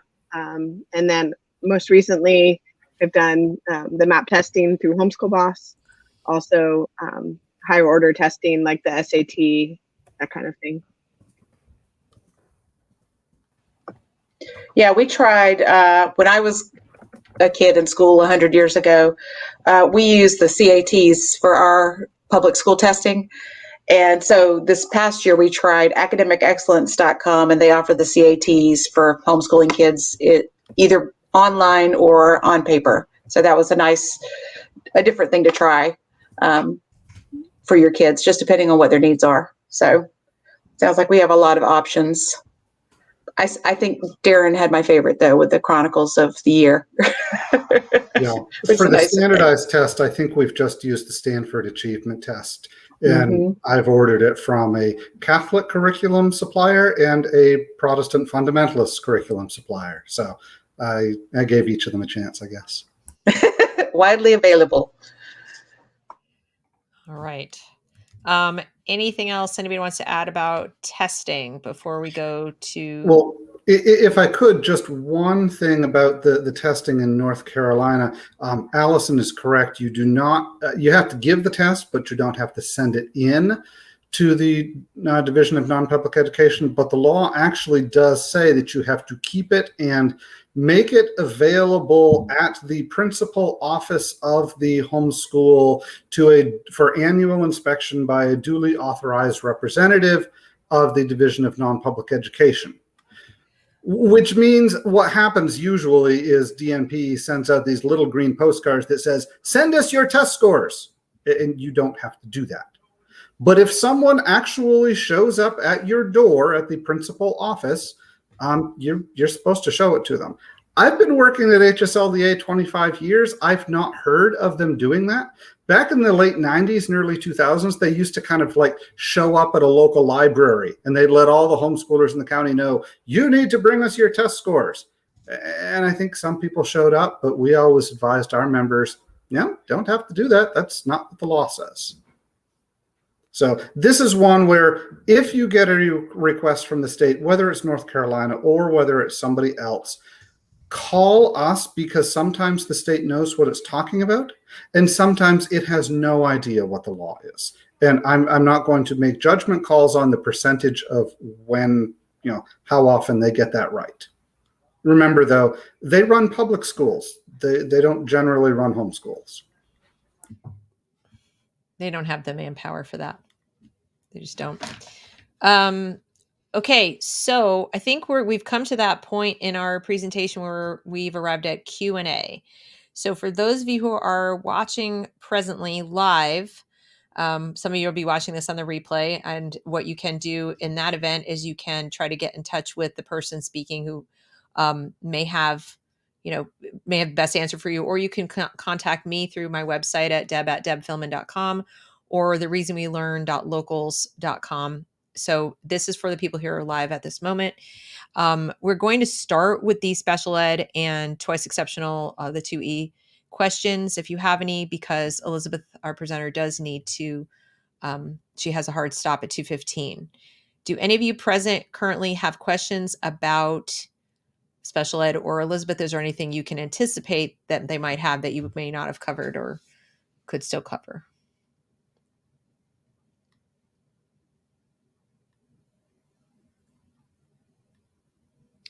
Elizabeth, can you hear me? Yeah. Okay, sorry. I hit the wrong No, that's button. right. So I'm not seeing anybody specifically ask, but if there's anything you think that you can anticipate or questions you usually get. The questions I get so often is, it just, can it be done? And it just can in almost every case. Of course, I can't speak for every single case, right? Because as you said, you had your own things that came up when you were homeschooling. Right. But what do you have to lose in just exploring whether it can be done? Take the first steps. Talk to people. Homeschoolers love to support each other by and large. Of course, there are exceptions, but we really do. We love to answer questions all the time. So ask. There's really nothing to lose in asking. And even if you ultimately stayed in school, you're that much more informed about whatever it is that you want to be doing with your child, or getting a need met. So please just give it a shot. I would also encourage parents to, like I said at the outset, don't underestimate your ability to learn new skills yourself as a parent and to support your special needs child. It's not the same as maybe somebody who has severe, disabilities of some kind, or they're deaf or visually impaired or something. But what I had to learn to support two kids, even on the autism spectrum, and one with ADD, was a lot. And yet I did it. I just started reading and researching and saying, how do I support them? What do I do? There's so many resources. We're sort of blessed these days with technology in one respect, that you can learn all kinds of things from the privacy of your own home, and you don't have to go out and pay to take a class. And I also learned how many support groups there are out there for people with very specific special needs. And very often you'll find that they have pathways to finding even financial support. So if you need certain kinds of assistance, so it's not just like you need another human with special training, occupational therapy or something like that, you can find through some of the homeschool networks with special needs, and even through HSLDA, I believe they can help connect you, if you remember, to some of these resources. So you're not alone. There are things you can learn, and there are people who will help you, is kind of what I would add to that. Yeah. And I can also add, even though I am a certified teacher, I've never worked with teaching reading. I knew nothing about dyslexia or learning disabilities. And so I actually have learned all about that on my own. I learned through specifically the Susan Barton reading and spelling system. But, at first when I realized I had to teach my child in the way that she needed, first I was quoted, $10,000, $20,000 maybe a year to pay a dyslexia tutor. And then I started to investigate, can a parent do this? Can a parent, who is invested in their child's education, can the parent teach a dyslexic child how to read? In fact, a parent can. And Susan Barton is one example. There are so many other examples, and I have no connection to her, but she is somebody who specializes in teaching parents how to teach dyslexic children. And I've saved thousands of dollars in teaching my child how to read. I would add one more comment on that, which was, if you are going to be making sure your school is doing the job anyway, you're going to have invested that much time. You're going to have learned all those resources anyway. Excuse me. I spend less time working with my own children than I did fighting with my old school. So that's a common experience. If you are fighting all the time to get your kids' needs met, and that was before COVID lockdowns, and that was before you worried about critical race theory in your kids' school, if you were already fighting that hard, you won't be fighting people like that. You'll just be teaching your own kids. So you'll have more time. And you were going to have invested that time anyway for it to have paid off in school. For sure. G. Dante has posted a couple questions as far as teaching other people's kids. First of all, as far as the practical, what is cheaper, I've talked with families who they are paying a teacher to come over and teach their kids, and they're paying top dollar for tutorial services. We're talking in the thousands of dollars. I've also talked with families where the person coming over to teach their kid is a homeschool mom who retired last year and is still looking to kind of keep her hand in homeschooling. And so it's, maybe lunch and the chance to hang out with a surrogate grandchild or something. As far as the cheaper, that's really between you and them. I would say this: check with HSLDA to make sure that that's actually legal in your state, because the rules are different everywhere. And some, like North Carolina, as long as it's just two families getting together, you can have, two families getting together 5 days a week, and one mom does all the teaching. That's perfectly legal. And you add a third family in there, and now the state says, can't do that. That's a private school. New York is really silly on this issue as well. And then there are others with California. It's like, one family, 500 families, it's a private school. Doesn't really matter. So check with HSLDA for what the laws are in your state on that particular one. Okay. All right, great. I saw a question from Alana that wanted to know, I think she was asking for the Mel Science link. I gave that up for her. Oh, I see it. I Okay. gave it to her. Yep. So, okay. Yeah. So I think we've covered the special ed and choice exceptional. So Elizabeth, if you need to cut out, we are so grateful that you joined us and shared your expertise with us today. But I did want to make sure you were able to go when you need to. So thank you so much for your time. And Elizabeth's bio and everything is in the show notes. So if you need to reach out to her for other questions, please let me know through my site. Please do. Yes, please reach out. Okay. Thank you so much. And thank you so much. Thank you. You're very welcome. All right. Friend. Bye-bye. So that covered that. Does anybody in the chat have any questions about teaching anything specific, a specific subject matter like science or math for the experts we have present with that? Because they can speak to teaching math and science, anything else, or online academies. Anybody have any questions? I see a bunch of people watching, but I don't see anything popping up. I do want to add one more thing while we were talking about resources and so forth. There are things like homeschool days in Colonial Williamsburg that we haven't talked about, that they reserve specific days for homeschoolers, which is really neat, right, Darren? And there are homeschool days at ski resorts which is nice. So you get reduced rates to go into places that maybe you wouldn't necessarily have the opportunity to go in. Carolina Raptor Center has a homeschool thing. The aquariums have homeschool rates and prices and homeschool days. So those are some of the things that we, want the people who are thinking about homeschooling to know that they have available at their fingertips. So that's just what I was thinking of. Okay. Singapore math. Somebody's asking about that. Yeah. I can speak to Singapore math. I've used it, and I think Crystal knows that because she's in my locals. And as far as resources for online Singapore math, you mean to purchase the curriculum? Because I just Google it and you can find it in a bunch of different places, but make sure you get the original Singapore math, US version, not California standards, and not the new Singapore math. Gosh, what is that one called? Starts with a D. Don't say bad things about my book. You got to be careful here. Which one? Dimensions. I'm an author. I helped write the teacher's guides. In all honesty, I did. You did. So yeah, Okay. I agree. If you are comfortable, you should use Primary Math US Edition.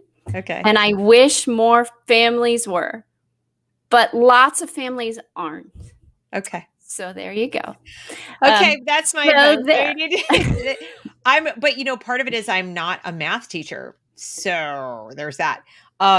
So I ironically felt more comfortable with the primary. No, it's intentional on the people who wrote Dimensions to be in a classroom, an American classroom. And so the primary math is more suited to someone not in an American classroom. But there are lots of families who feel like they need the whole package. And so there aren't really teacher's guides for the US edition that they're comfortable with. There you go. And, okay. All right. But I would add to the comment, what are some good resources for online Singapore math? So I would say if you mean online resources for a teacher to learn Singapore math, there are some teachers out there, some professional development people who are fabulous. And some of them have done some online things since the lockdowns happened. So they have some old Zooms or YouTubes or videos that you could watch. And I'd be happy if you wanted to get in touch with Deb to list some of those people for you. Cassandra Turner is the best Singapore math teacher for teachers in the United States. She's taught every teacher in Palau as well and goes to Africa and teaches, and she's phenomenal. So Cassandra Turner can be looked up. She's a great Singapore math resource. In terms of classes, I don't know who's teaching a Singapore math class online. And I think online math is hard to do because usually math should be done often. And doing math once a week in elementary school is not really workable. So you need to find a place to do math daily. Some students at the upper elementary level are ready for more and can really handle that. But really that's a hard sell. You should also know that most teachers aren't really comfortable teaching on upper elementary fractions, decimals. That's hard for a lot of teachers. So it might be better not to look online for that. If you're at the pre-algebra level or your student is gifted a couple other online resources that are similar to Singapore math in style and are meant for gifted students are Beast Academy from Art of Problem Solving, and then the pre-algebra classes from Art of Problem Solving. It is possible, like Well-Trained Mind or HSLDA or Memoria Press is teaching Singapore math online in a daily class. I don't know of one. But I would strongly suggest you find an interactive math class with human feedback. That is what is needed at that age. All right?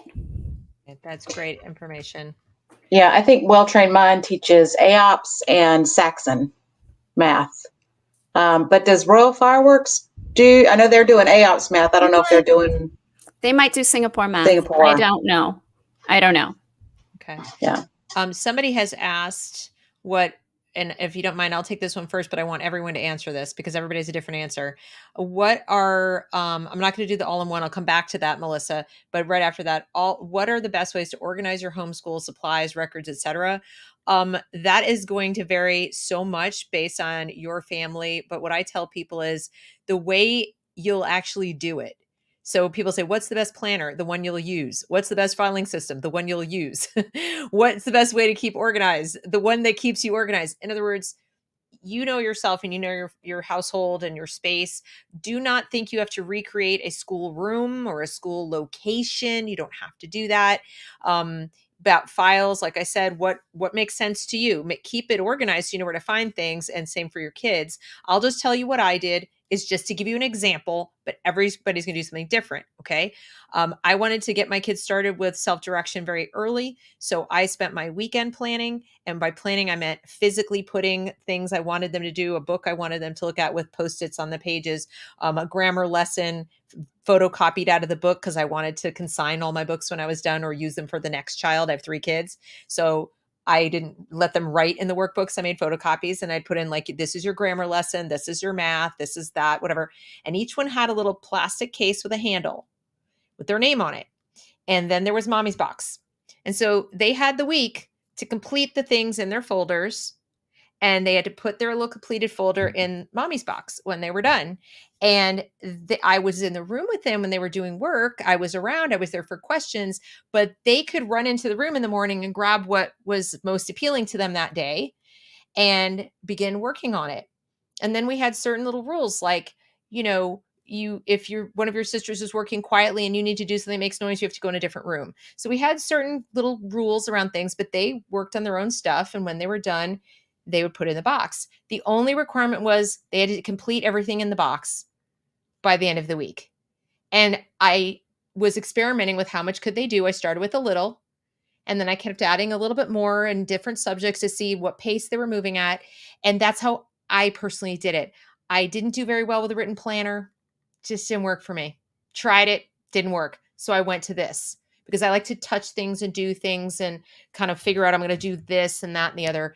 That's it. When they got the stuff out of the box, I then had a list by curriculum and I just checked off where we were so I could kind of see what we'd completed in that curriculum by a certain date. That's it. I wasn't too particular about it. That worked for me.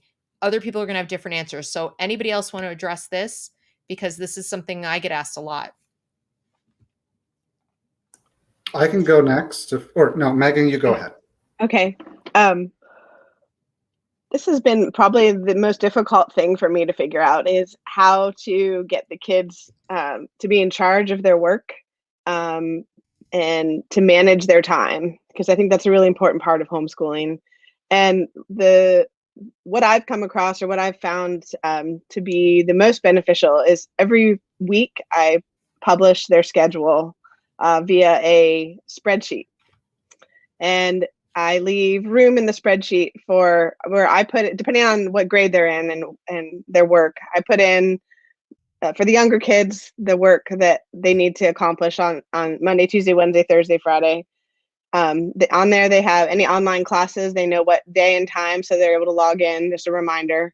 And then any activities that happen during school time or after school time, so they know when those happen, so they can be aware of their week. And then for my older student, he's in charge of filling in his schedule. So he needs to know, I need to look to my syllabus and I need to know what assignments are due this week and fill in the days that I'm going to work on them and then the day that they're due ultimately. So I find that allows me to kind of, like we talked about life skills, is you kind of transition them to doing a lot of it for them, but then slowly they can start to fill it in and then eventually they can fill in the whole thing. That strategy has worked for us. For me, I used a paper and pencil planner. There's one put out there by, I think it was Well Planned Gal. It was, I did that for 5 or 6 years and I did it with colored pencil. So a child was red, one was blue, one was green, one was orange. And then if they were doing something together, it was like in black, or if the red and blue were doing it together, it was in purple. And it was their job to come and take a look at what the assignments for the day was. Back a couple years ago, I went from paper and pencil to using an Excel spreadsheet where I do it all on one page, and then Excel puts it onto separate pages. So I can just print out, here's your stack of 5, for Monday, Tuesday, Wednesday, etc. And that way I can, it makes it nice if, they didn't finish all their assignments Friday, I can just cut and paste it onto Monday of the next week. As far as physical organization, we have a bookshelf that kind of migrates around depending on what we need space for this year. It's been in the dining room, it's been in the living room, it's now at the end of our hallway. And there's one shelf for each kids. These are your school books. When you're done with the school books, we expect the school books to go back there, except then when one of our kids was a high school senior, we bought a desk for him because he worked best at a desk all by himself. And so his school books migrated from the shelf to his school desk. I have totally different answers too. And I hope that makes everyone feel like it's okay. In our house, I work from home. My husband works from home. We did that even pre-COVID. So, and my kids are into music. So the way we organize our life is we have a homeschool classroom. We have the classroom. The computers are in the classroom so that they're not in their bedrooms. One of my kids is now in high school. Another is in junior high. And one is 10. But they all took enough online classes that they all needed a computer. And then we didn't want the computers in the rest of our lives. But it turns out sometimes we end up playing what I call musical desks, musical classrooms, right? Because someone's taking an online class right now and somebody else needs it to be quiet for the music lesson and somebody else. So, even the dining room table gets used still sometimes. But all of the books we try to keep in the classroom. And I've tried the shelf per child, and 2 of my children just refuse because they keep them on their desk. And I'm not going to fight that battle. I've learned of the battles I'm going to fight. This is not that battle. In the summertime, I spent a lot of time making Excel spreadsheets that say, we're going to get through this material this year. This is what these are our reading books these weeks. Those are for the classes I teach them myself, but it's also, if we're going to, like my son is taking German, but he's using like a Coursera class or a class from a university. So I figured out what their syllabus was and I put it in the Excel spreadsheet, and he has to make it through those lessons in a certain amount of time. It's again what Deb said, you have to find what works for you, and it's okay that it changes, and you may find it changes over time as well, that what worked last year just isn't going to work. The computer thing is hard. The online class, if they're at the same time, how do you plan, can be challenging because somebody needs the good microphone and the good headsets right now, or am I going to finally break down and invest in 3 headsets? That's not cheap. Do I want to do that this year? Maybe I plan for that for next year, and I don't do that quite yet. So it really depends what style of teaching you're going to do in terms of how you're going to organize. If you're teaching things you're rolling out yourself, you're going to do it differently than if you bought a curriculum that's got a week or an online class where all the assignments are visible already and they have a printed syllabus. So as my kids got older, actually, that's not true.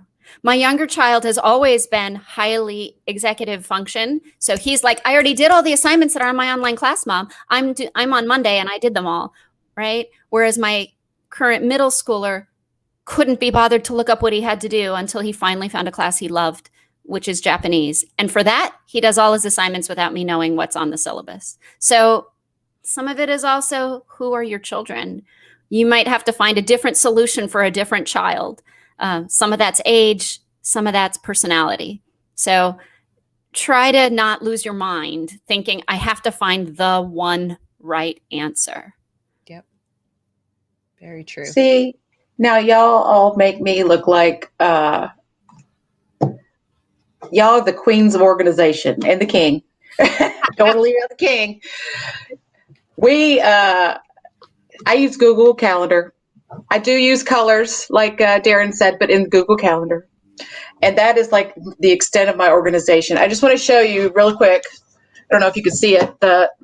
My Yes, post-it the wall post-it wall. I love the post-it wall.